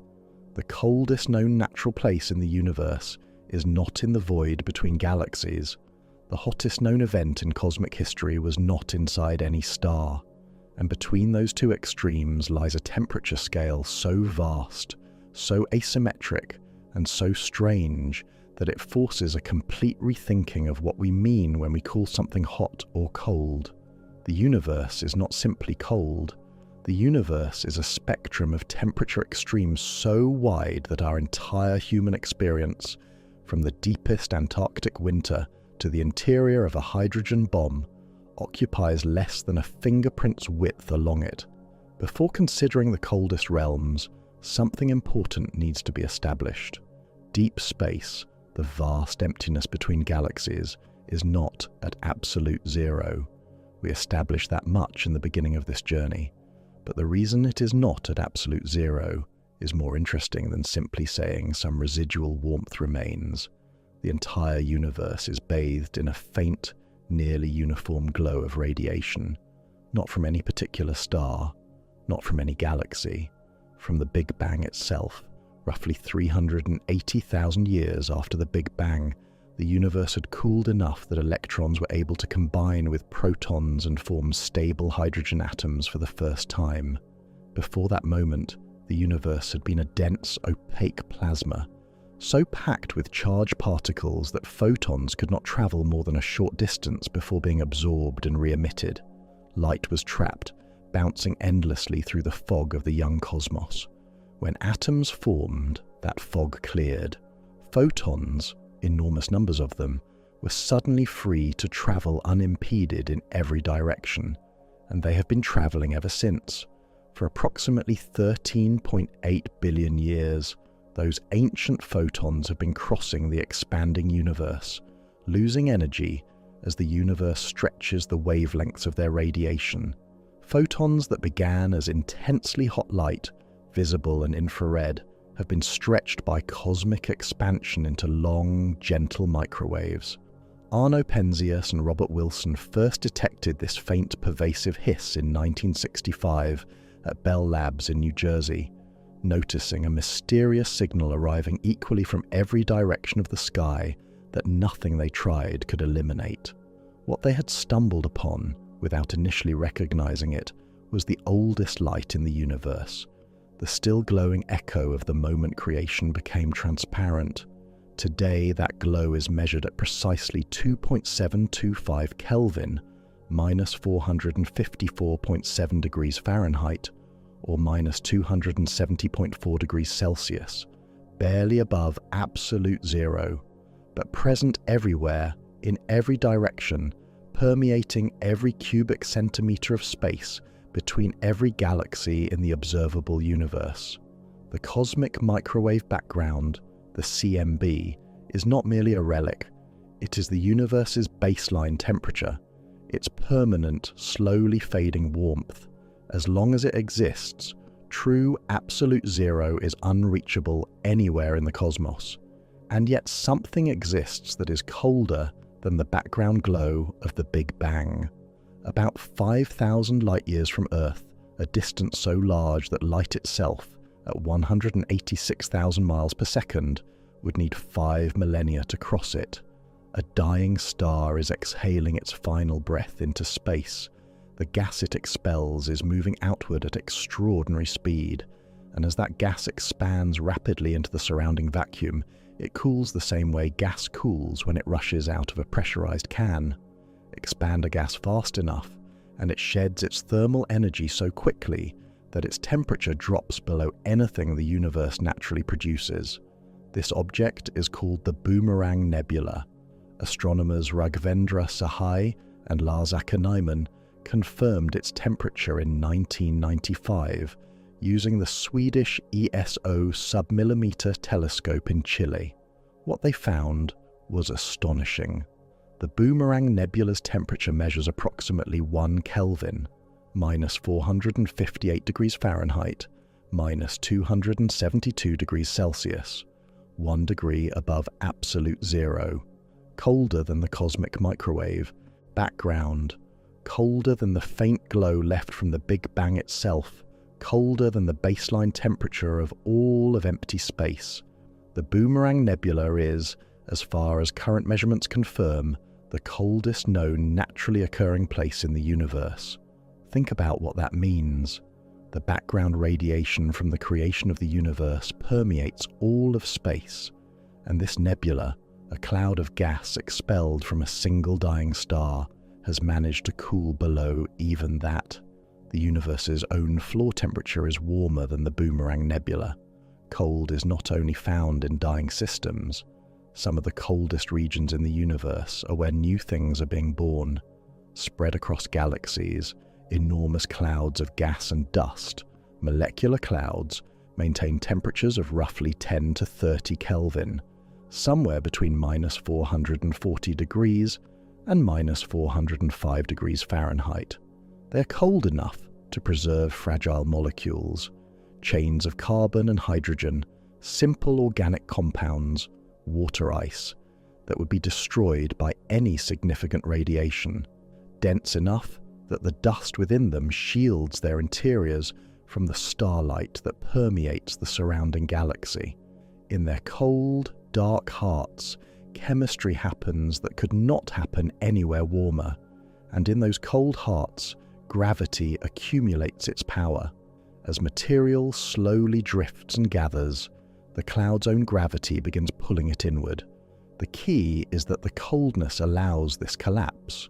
Cold gas radiates away the heat generated by compression, so the collapse can continue rather than being halted by internal pressure. A warm cloud resists collapse. A cold cloud allows it. This means that the frigid darkness of a molecular cloud is not merely a passive state. Coldness is the condition that makes star formation possible. Our own sun almost certainly formed inside such a cold, dark cloud, a cloud that may have resembled the ones astronomers map today in the constellations of Orion, Taurus, and Serpens. The coldness that feels like emptiness and absence is actually the incubation of everything. Step now from the coldest edge toward the hottest. The sun's core burns at roughly 15 million Kelvin, 27 million degrees Fahrenheit, a temperature so extreme that matter cannot exist as atoms. Everything is ionized plasma, nuclei stripped bare, electrons running free, fusion happening at rates that have sustained our star for 4.5 billion years. But that is not the hottest temperature physics produces.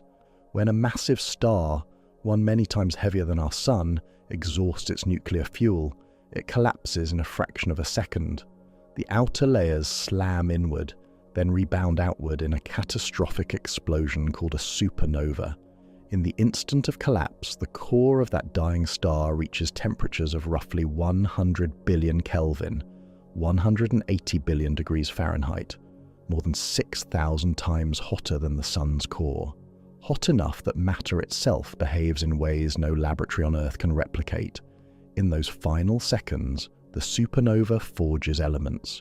The cores of the heaviest atoms, iron, nickel, cobalt, form only in this extreme environment. And as the explosion tears the dying star apart, those newly created elements are scattered across surrounding space, eventually mixing with interstellar gas, eventually finding their way into new molecular clouds, eventually collapsing again into new stars, new planets, new life.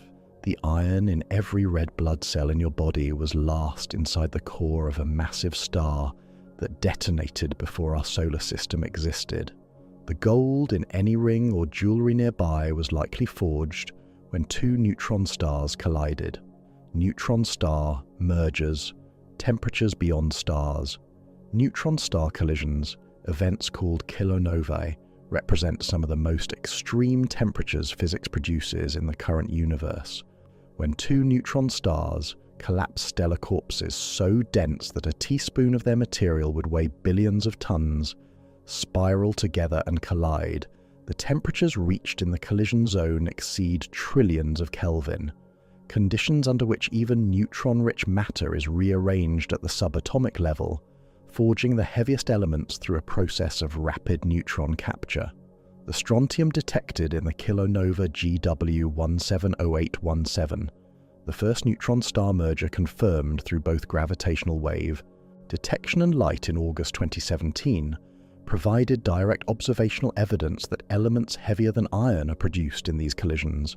The gold and platinum in the world's vaults, in the world's oceans, in the crust of Earth itself, produced in moments like that one, scattered across space by the violence of collisions that outshone entire galaxies in gamma radiation. The universe forges its heaviest materials in its most violent furnaces. And then there is the most counterintuitive temperature prediction in all of physics, proposed by Stephen Hawking in 1974.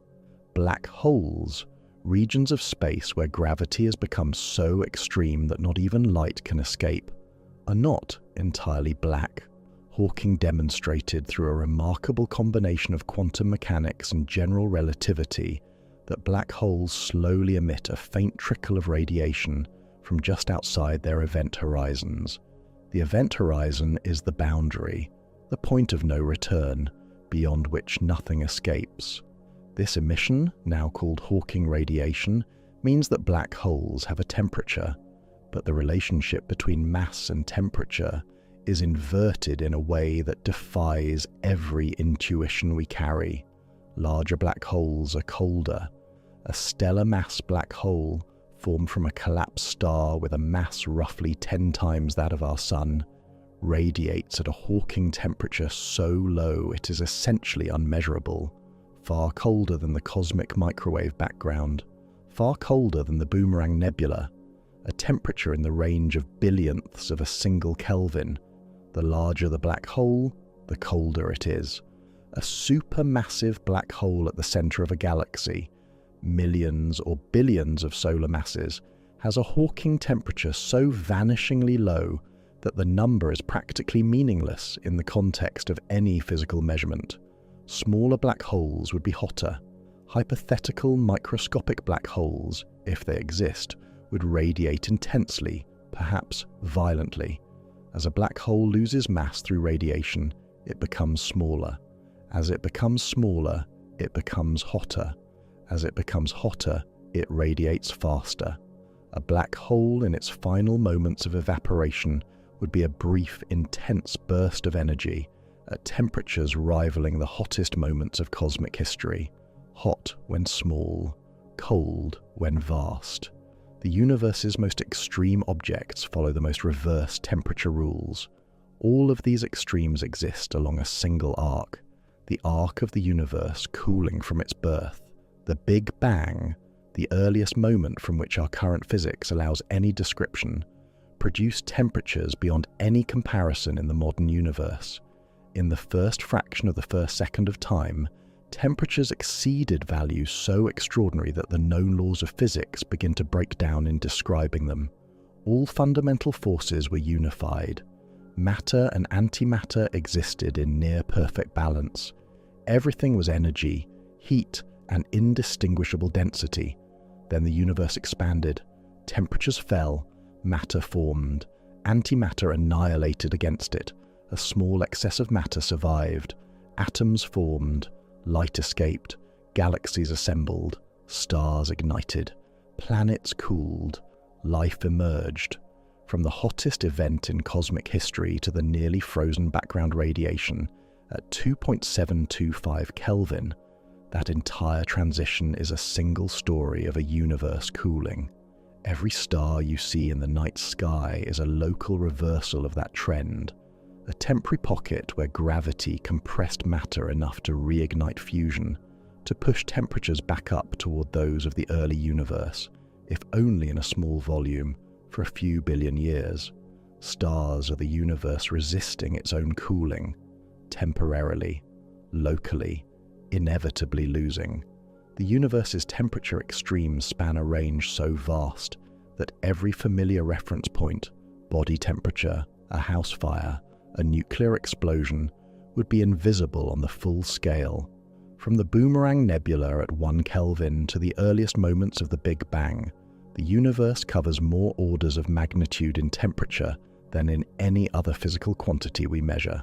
And the most remarkable thing is that space itself, the vast majority of the universe's volume, sits near the quiet middle of that journey. The 2.725 Kelvin background radiation, slowly cooling as the universe expands, slowly fading as expansion stretches the ancient light from the moment creation first became transparent. Deep space is cold, but it is not cold because the universe failed to fill it with warmth. Deep space is cold because 13.8 billion years of expansion has stretched and diluted the warmth of the beginning into this faint, nearly imperceptible echo. The universe had its warmth. The universe has been spending it ever since. Temperature is not merely a physical condition. At every scale we have examined, from the trillion-degree collision of neutron stars to the single Kelvin cold of the Boomerang Nebula, temperature determines what exists, what forms, what survives, and what vanishes. And there is one domain where that relationship becomes personal: life. Not the life of stars, not fusion and radiation and billion-year timescales, but the narrow, fragile, improbable chemistry that produces something capable of asking why space is cold. For that kind of life, temperature must fall within a range so specific that even small deviations eliminate it entirely. Not too hot to destroy molecules, not too cold to allow liquid water to form. A window so narrow that most of the universe's volume misses it entirely by orders of magnitude in every direction. And yet, it turns out that warmth for life does not have to come from a star. The universe has other mechanisms, other heat sources, other ways to keep a small pocket of chemistry alive in the midst of the cold. Some of the most promising candidates for life in our own solar system receive almost no direct sunlight, and may not need any. The universe has one more thing to say about temperature, one final, deeply personal consequence of everything we have examined: the emptiness of space, the physics of heat transfer, the energy balance of worlds, the slow cooling of the cosmos since the Big Bang. Life. Not life as a philosophical abstraction, life as chemistry, the kind that requires a very specific range of physical conditions to start, sustain itself, and persist, the kind that depends, at its most fundamental level, on temperature, because temperature determines whether the molecules that build living things can form, hold together, and do the work of biology. And when we ask where in the universe those conditions might exist, the answer turns out to be far stranger, far more unexpected, and far more encouraging than a universe this cold and this empty would seem to allow. Life, as we understand it, runs on water, liquid water, not ice, which locks molecules in rigid, immobile lattices, not steam, which disperses them too chaotically for stable chemistry. Liquid water specifically, because in its liquid state it provides the medium in which the molecular machinery of life can dissolve, drift, encounter, react, and build. Liquid water exists in a narrow thermal window. At standard atmospheric pressure, it freezes below 32 degrees Fahrenheit, 0 degrees Celsius, and boils above 212 degrees Fahrenheit, 100 degrees Celsius, a range of roughly 200 degrees Fahrenheit, in a universe where temperatures swing from 1 degree Kelvin in the Boomerang Nebula to hundreds of billions of degrees in collapsing stellar cores. That window is vanishingly thin, a line drawn across a continent with a single pen stroke. Finding a place in the universe where that window is consistently met, maintained, and protected, that is the challenge of astrobiology, the science of searching for life beyond Earth. And temperature, mediated by radiation, atmosphere, and internal heat, is the central variable. For a long time, scientists concentrated the search on what they called the habitable zone, the range of orbital distances from a star where a planet with a suitable atmosphere might maintain liquid water on its surface. NASA defines it straightforwardly: not too hot for water to remain liquid, not too cold for it to persist unfrozen. In our solar system, Earth sits comfortably within that zone. The distance from the Sun, combined with an atmosphere thick enough to trap sufficient infrared radiation for warmth and thin enough to allow excess heat to escape, keeps our surface at an average of roughly 59 degrees Fahrenheit, 15 degrees Celsius. Liquid oceans have persisted on Earth's surface for approximately 3.5 billion years. That stability, maintained by the delicate energy balance between incoming solar radiation and outgoing infrared, allowed the chemistry of life to not merely start, but to continuously evolve and complexify over geological time. Venus sits closer to the Sun and has crossed into the inner edge of the habitable zone, where the runaway greenhouse effect we examined earlier has driven its surface temperature to around 860 degrees Fahrenheit. Any liquid water Venus may once have had boiled away long ago. The surface now sterilizes anything chemistry might attempt to build. Mars sits near the outer boundary. Its average surface temperature hovers around minus 80 degrees Fahrenheit, minus 62 degrees Celsius, colder than the coldest inhabited place on Earth, and its atmosphere is less than 1% as thick as Earth's. So thin it provides almost no greenhouse warming, almost no protection from solar radiation, and almost no buffer against the temperature swings between Martian day and night. Liquid water cannot persist on Mars's surface today, but Mars was not always like this. The surface of Mars carries the unmistakable signatures of flowing water, river channels, dried lake beds, minerals that form only in the presence of liquid water, and sedimentary layering that mirrors what geologists find at the bottom of ancient Earth lakes.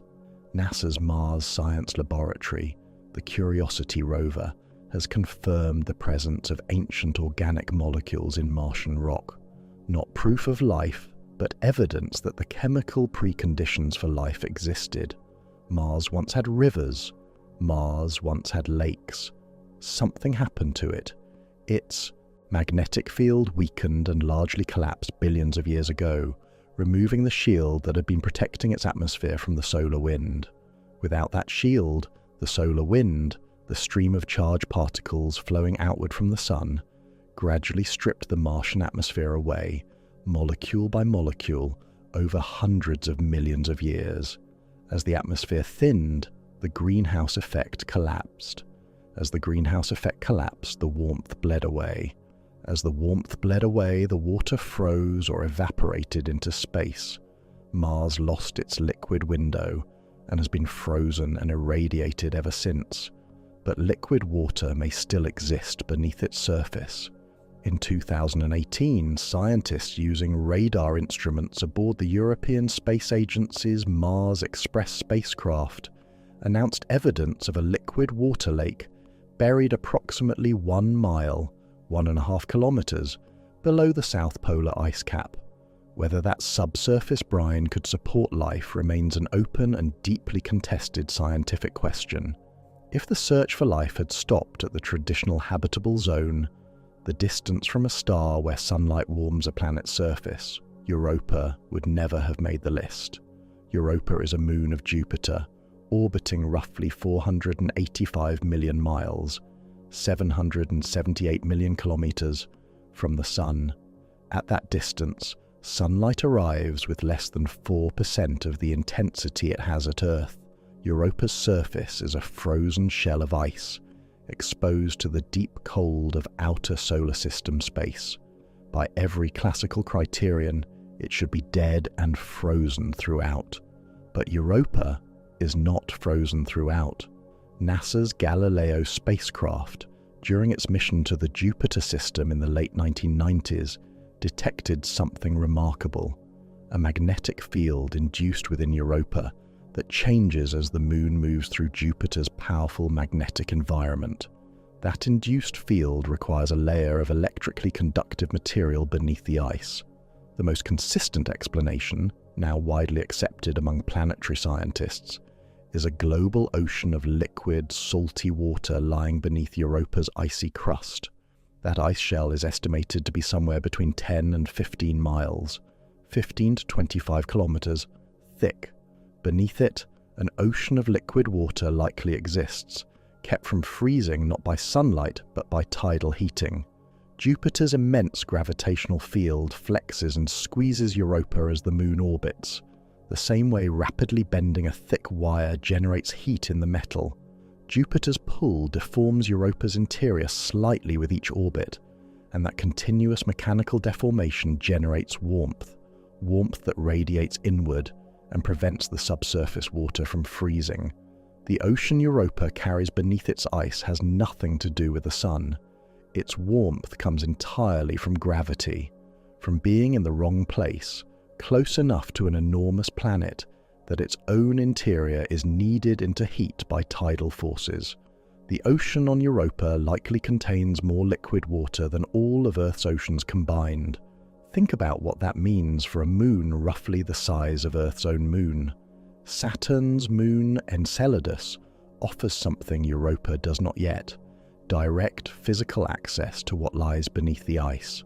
From the south polar region of Enceladus, enormous plumes of water vapor, ice particles and dissolved materials erupt continuously from cracks in the frozen surface, arcing into space in geysers visible from millions of miles away. NASA's Cassini spacecraft, during its extended mission to the Saturn system, flew directly through those plumes, sampling the material as it erupted into space above the Moon's surface. What Cassini found inside those plumes has reshaped our understanding of where life might be found in the universe. Molecular hydrogen, the kind produced by water reacting with rock in hot conditions, the signature of hydrothermal venting at the seafloor. Organic molecules, compounds built around carbon chains, of the same broad chemical families that on Earth serve as precursors to amino acids and other biological molecules. And more recently, analysis of Cassini data has confirmed the presence of all 6 of the chemical elements considered essential to life as we know it.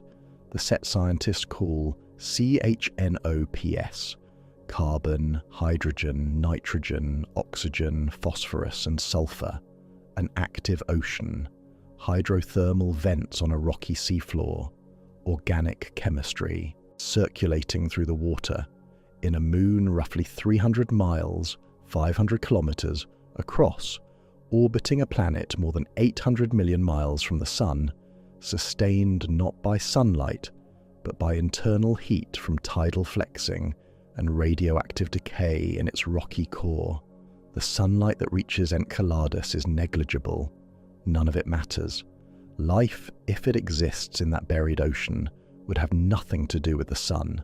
It would run on heat from below, the same kind of energy that sustains entire ecosystems around hydrothermal vents at the bottom of Earth's oceans in complete darkness, powered by chemistry rather than photosynthesis. Titan, Saturn's largest moon, represents a different kind of possibility, and a more cautious one. Titan possesses a thick atmosphere, denser than Earth's at its surface, composed primarily of nitrogen with a rich chemistry of organic compounds.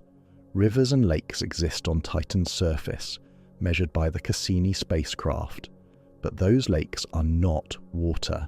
They are liquid methane and ethane.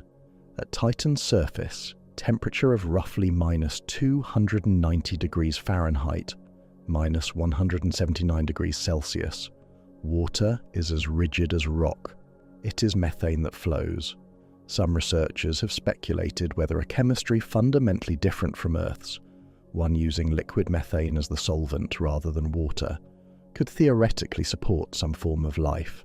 The question is scientifically serious enough to be considered, and NASA has designed a mission called Dragonfly, a rotorcraft lander planned for Titan, to explore its chemistry in detail. But this remains speculative territory, well outside current scientific consensus on what life requires. Titan's surface is likely too cold and its methane too limited a solvent for the molecular complexity life seems to need. The interest lies in understanding what pre-biological chemistry can look like, not in claiming life already exists. What Europa and Enceladus reveal, confirmed by hard spacecraft data, not speculation, is something that shatters the original conception of the habitable zone entirely. Liquid water does not require proximity to a star. Internal heat can replace sunlight. A moon far outside the classical habitable zone can carry a warm, chemically active ocean. The habitable zone was never really about distance from the Sun. It was always about energy balance, and energy balance, as we have seen across this entire journey, depends not just on radiation from a star, but on the total energy budget of the world in question. Sunlight is one source, tidal heating is another, radioactive decay in a rocky core is another, gravitational contraction is another. The universe is not as sparse with warmth as the cold void between its stars suggests. Beyond our solar system, thousands of exoplanets, planets orbiting other stars, have been confirmed by NASA's Kepler and TESS missions. Many of them orbit within their star's habitable zone, and several of those orbit red dwarf stars, the smallest, coolest, and most common type of star in the Milky Way. Red dwarfs offer tantalizing habitable zone planets simply through their abundance. But planets in the habitable zones of red dwarfs orbit extremely close to their host stars, in some cases completing a full orbit in just a few Earth days. At those distances, tidal forces likely lock one side of the planet permanently toward the star and one side permanently away, one side baking in perpetual daylight, one side frozen in permanent night. Whether an atmosphere could redistribute heat efficiently enough to make either region habitable remains a live scientific debate. Red dwarfs also produce frequent, violent solar flares, intense bursts of radiation that could strip a planet's atmosphere over geological time, the same mechanism that likely ended Mars's habitability. A planet needs more than the right distance. It needs an atmosphere. It needs a magnetic field to protect that atmosphere. It needs geological activity sufficient to replenish atmospheric gases lost to space. The habitable zone defines where the energy balance might work. Reality is messier, and the science is still building. But life on Earth has something important to add to this conversation. Biologists have discovered organisms called extremophiles, meaning life that thrives in extreme conditions, in environments once considered completely inhospitable. Thermophiles thrive at temperatures above 200 degrees Fahrenheit, in volcanic hot springs, around deep-sea hydrothermal vents, inside boiling acidic pools. Psychrophiles, cold-loving organisms, have been found alive in Antarctic ice cores at temperatures well below freezing, in permanently frozen permafrost, and in glacial lakes sealed from sunlight for millions of years. Life on Earth has been found in the driest deserts, in the deepest ocean trenches, in highly radioactive environments, in pools of near-pure acid. Every time scientists have drawn a line around where life could exist, life has been found on the other side of it. The definition of what chemistry can sustain itself continues to widen. That does not mean life exists everywhere. It means the conditions required for life are broader than any single model predicts, and that a universe this vast, with this many worlds at this many different temperatures and energy states, is unlikely to have given chemistry exactly one chance. Temperature is not merely a measure of how hot or cold something is.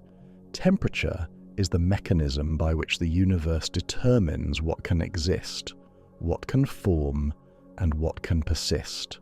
The habitable zone is a temperature concept.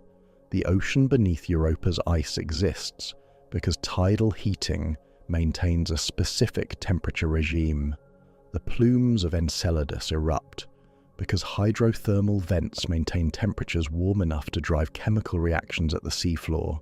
Mars lost its life-supporting conditions because its temperature regime collapsed when its atmosphere was stripped away. Every place we have found reason to think life might exist is a place where the physics of energy balance, the same physics that explains why space is cold and why some worlds are warm, has maintained a narrow thermal window against the overwhelming cold of the surrounding universe. The cold of space, it turns out, is not just the backdrop against which life struggles. The cold is part of the physics that makes isolated pockets of warmth thermodynamically meaningful. A universe at uniform temperature would have no gradients, no energy flow, and no chemistry. The cold and the warm, the void and the fire, are both necessary. All of this, the physics of heat transfer, the energy balance of worlds, the spectrum of cosmic temperatures, the surprising warmth beneath frozen moons, has been building toward a question that cannot be fully answered, but it can be understood.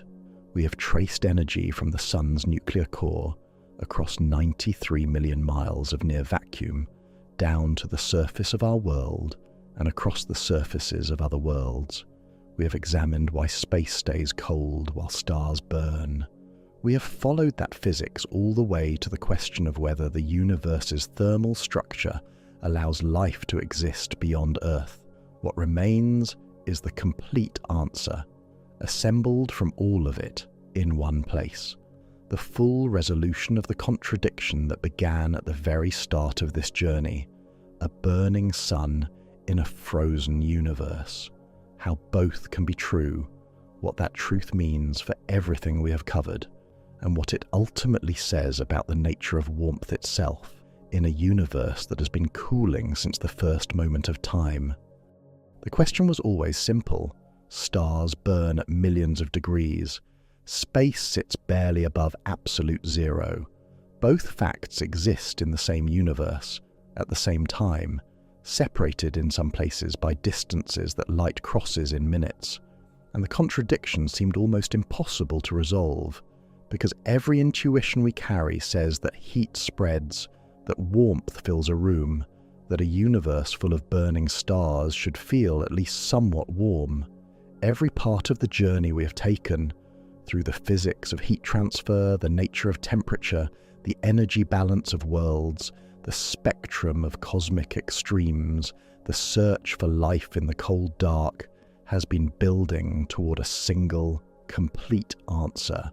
Not the answer in pieces, the whole thing, assembled clearly, held together and fully understood. The answer begins exactly where it should, with what temperature means. Temperature measures the motion of particles. Atoms and molecules vibrate, collide, and ricochet, and the speed of that motion is what thermometers measure. Hot matter means fast-moving particles. Cold matter means slow-moving particles. And the theoretical floor of all cold, absolute zero, minus 459 degrees Fahrenheit, minus 273 degrees Celsius, represents the point at which that motion reaches its lowest possible state. The crucial word in every sentence of that description is matter. Temperature belongs to particles, not to emptiness, not to the void between them. Space is, with rare and local exceptions, almost entirely devoid of matter. The density of particles in the space between planets is so low that a volume the size of a sugar cube might contain a handful of atoms at most. In the space between galaxies, that number approaches zero, and a region that contains almost no particles has almost no temperature in any meaningful physical sense. It is not cold the way a freezer is cold. Not cold because something is removing warmth. Empty space is cold simply because coldness belongs to matter, and matter is almost entirely absent. This is the first piece of the answer, and it is the most important. The sun is hot because its matter is extraordinarily dense, under extraordinary pressure, and undergoing the one process capable of sustaining the temperatures involved: nuclear fusion. Hydrogen nuclei, pressed together by the gravity of 1 million times Earth's mass, fuse into helium, converting a small fraction of their mass into pure energy in the process. The sun's core burns at approximately 27 million degrees Fahrenheit. Its surface glows at around 10,000 degrees. Every second, the sun converts roughly 4 million tons of its own mass into energy, enough, if somehow captured entirely, to power all of human civilization for nearly 1 million years, released in that single moment. That energy, born in the core after tens of thousands of years of random wandering through the dense solar interior, finally escapes as radiation from the surface, photons streaming outward in every direction at the speed of light. But space does not warm as that radiation crosses it. Radiation is electromagnetic energy, waves moving through the vacuum at 186,000 miles per second, roughly 300,000 kilometers per second. And here is the distinction that resolves everything. Radiation crossing a vacuum does not heat that vacuum. Photons travel through empty space and interact with almost nothing along the way. They do not deposit energy into the void. They carry energy through it, silently, unchanged, at the speed of light, and only at the moment they encounter matter do they transfer that energy as heat. A planet's surface absorbs them and warms. A spacecraft's hull absorbs them and warms. The space between, essentially untouched. The sun pours its energy into the void. The void, having almost no matter to receive it, stays cold. Hot stars. Cold space. Both natural, both necessary. Neither one in conflict with the other, once the physics is clear. When radiation finally lands on something, a planet, a moon, a spacecraft, the surface absorbs some of it and warms. But warming does not continue indefinitely. Every warm object radiates infrared energy back into space, As the surface temperature rises, that outgoing radiation increases until it matches the incoming radiation.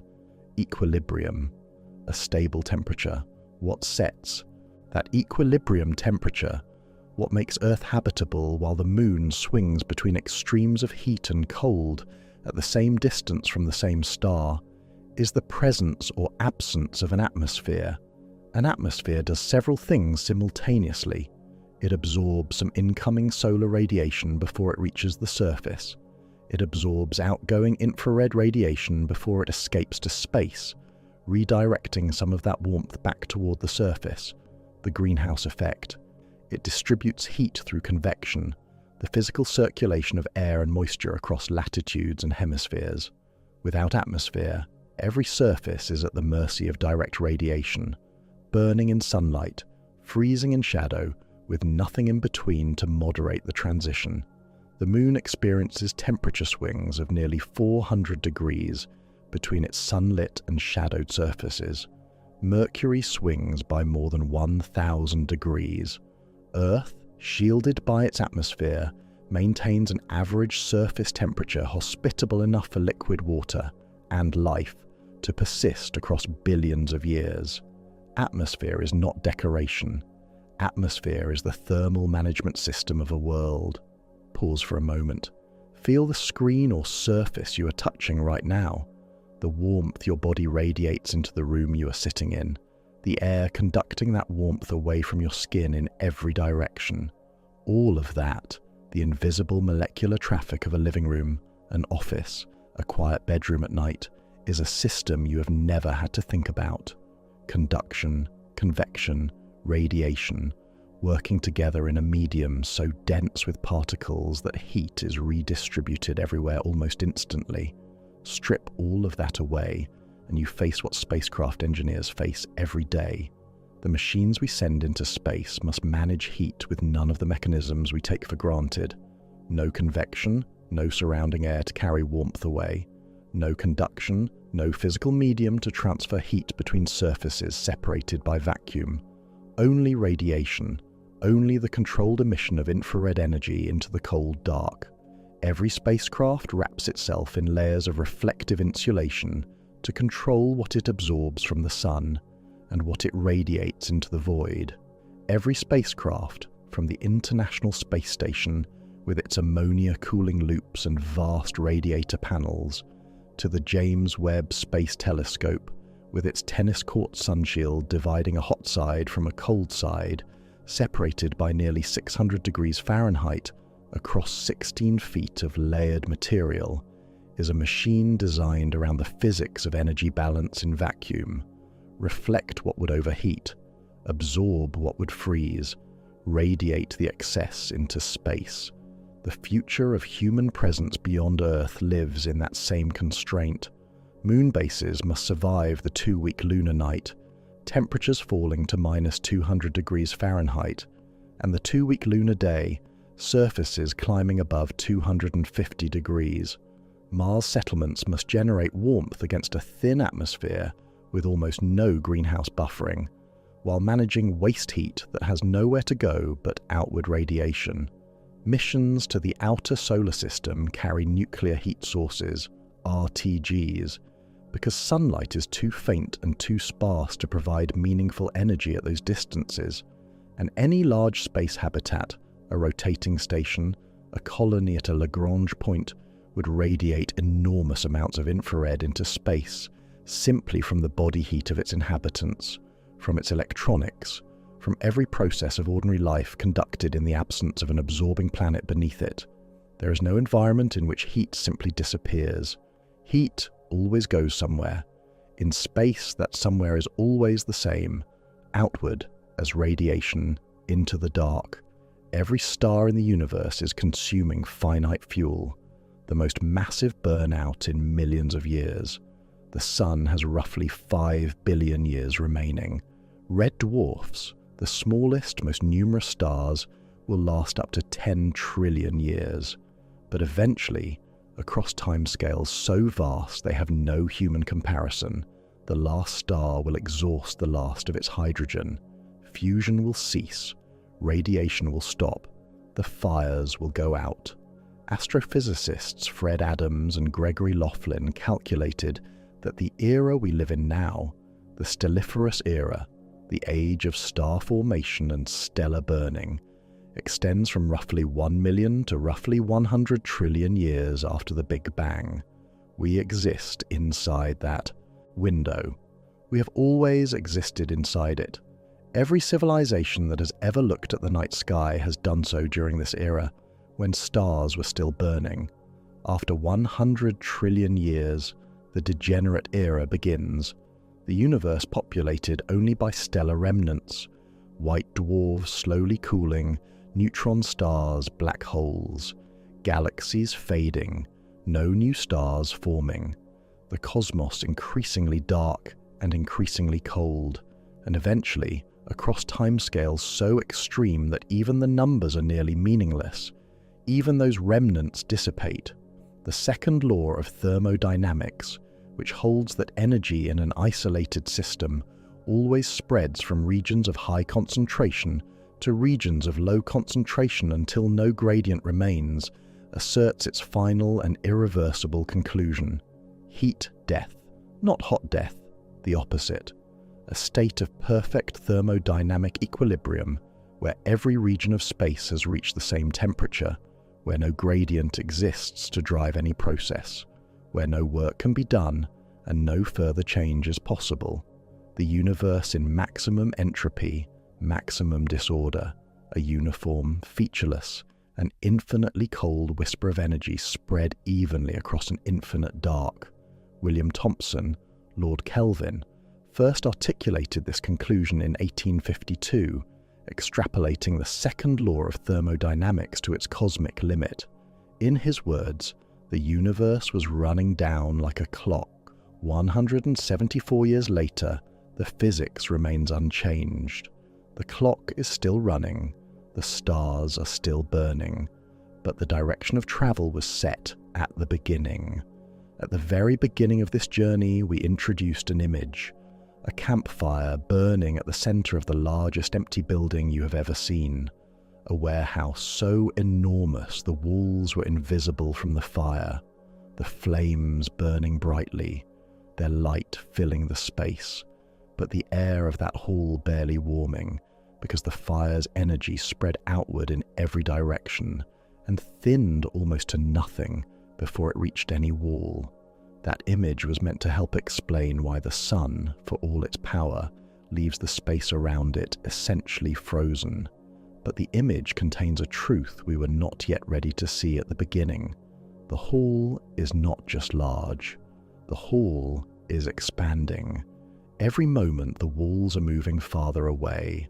The fire continues burning. It cannot stop, not until its fuel runs out.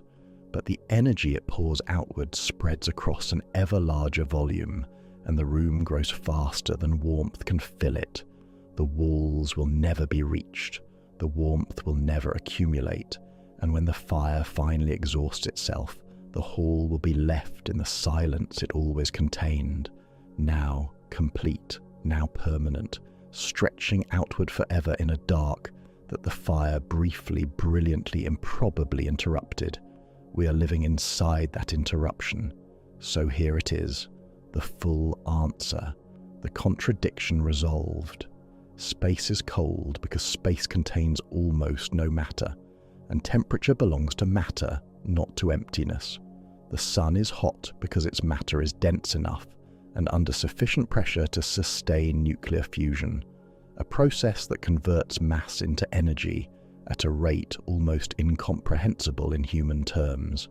That energy crosses the void as electromagnetic radiation, which travels through vacuum without warming it, and delivers its heat only upon contact with something dense enough to absorb it.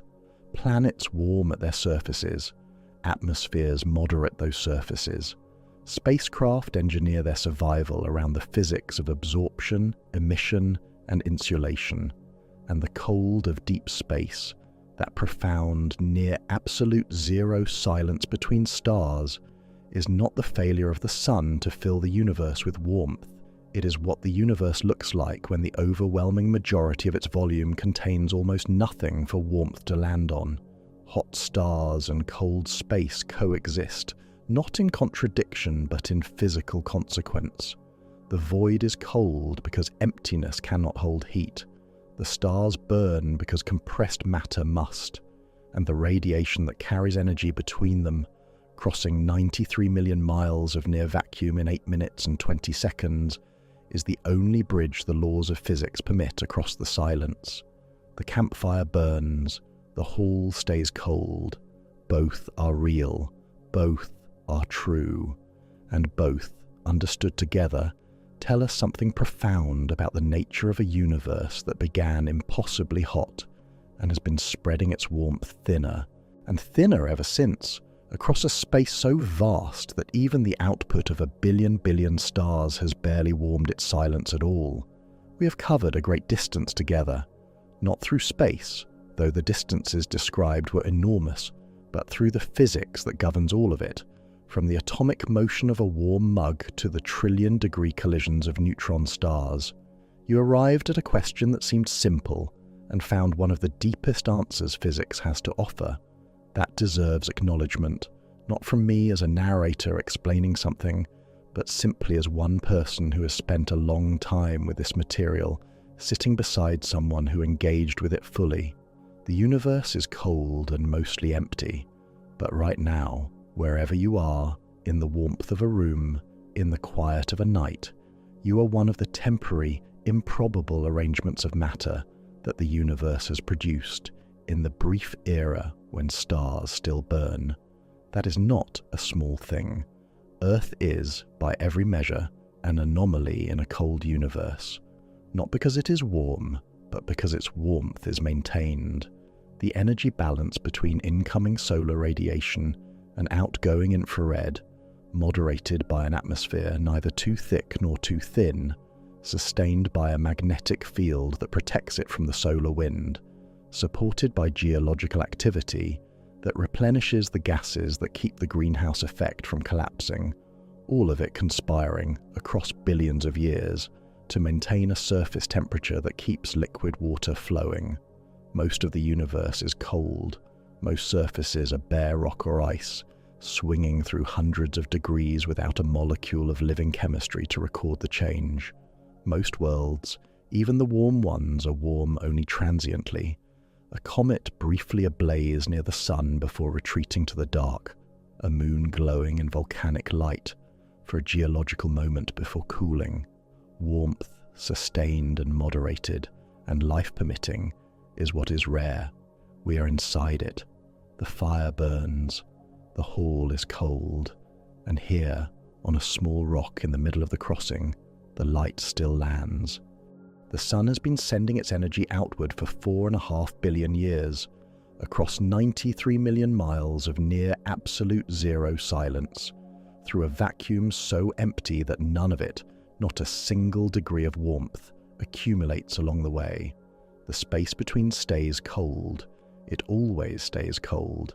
But then it lands, on rock, on ocean, on the thin skin of a planet's atmosphere, on you, the light that left the solar surface this morning after spending tens of thousands of years escaping the solar interior, crossed the entire distance in 8 minutes, and tomorrow it will find your side of the world again.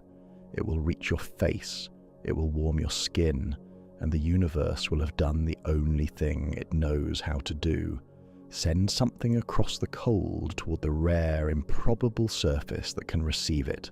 You are not a small thing in a frozen universe. You are what the warmth was crossing toward: a brief, remarkable arrangement of matter, dense enough, complex enough, and alive enough to feel it land. That is what tonight was about. If this journey meant something to you, a like and a subscribe are how you let me know. There is so much more of this universe still waiting. More journeys like this one are coming. Quieter ones, stranger ones. I hope you'll be there. Sleep well tonight. The light is already on its way.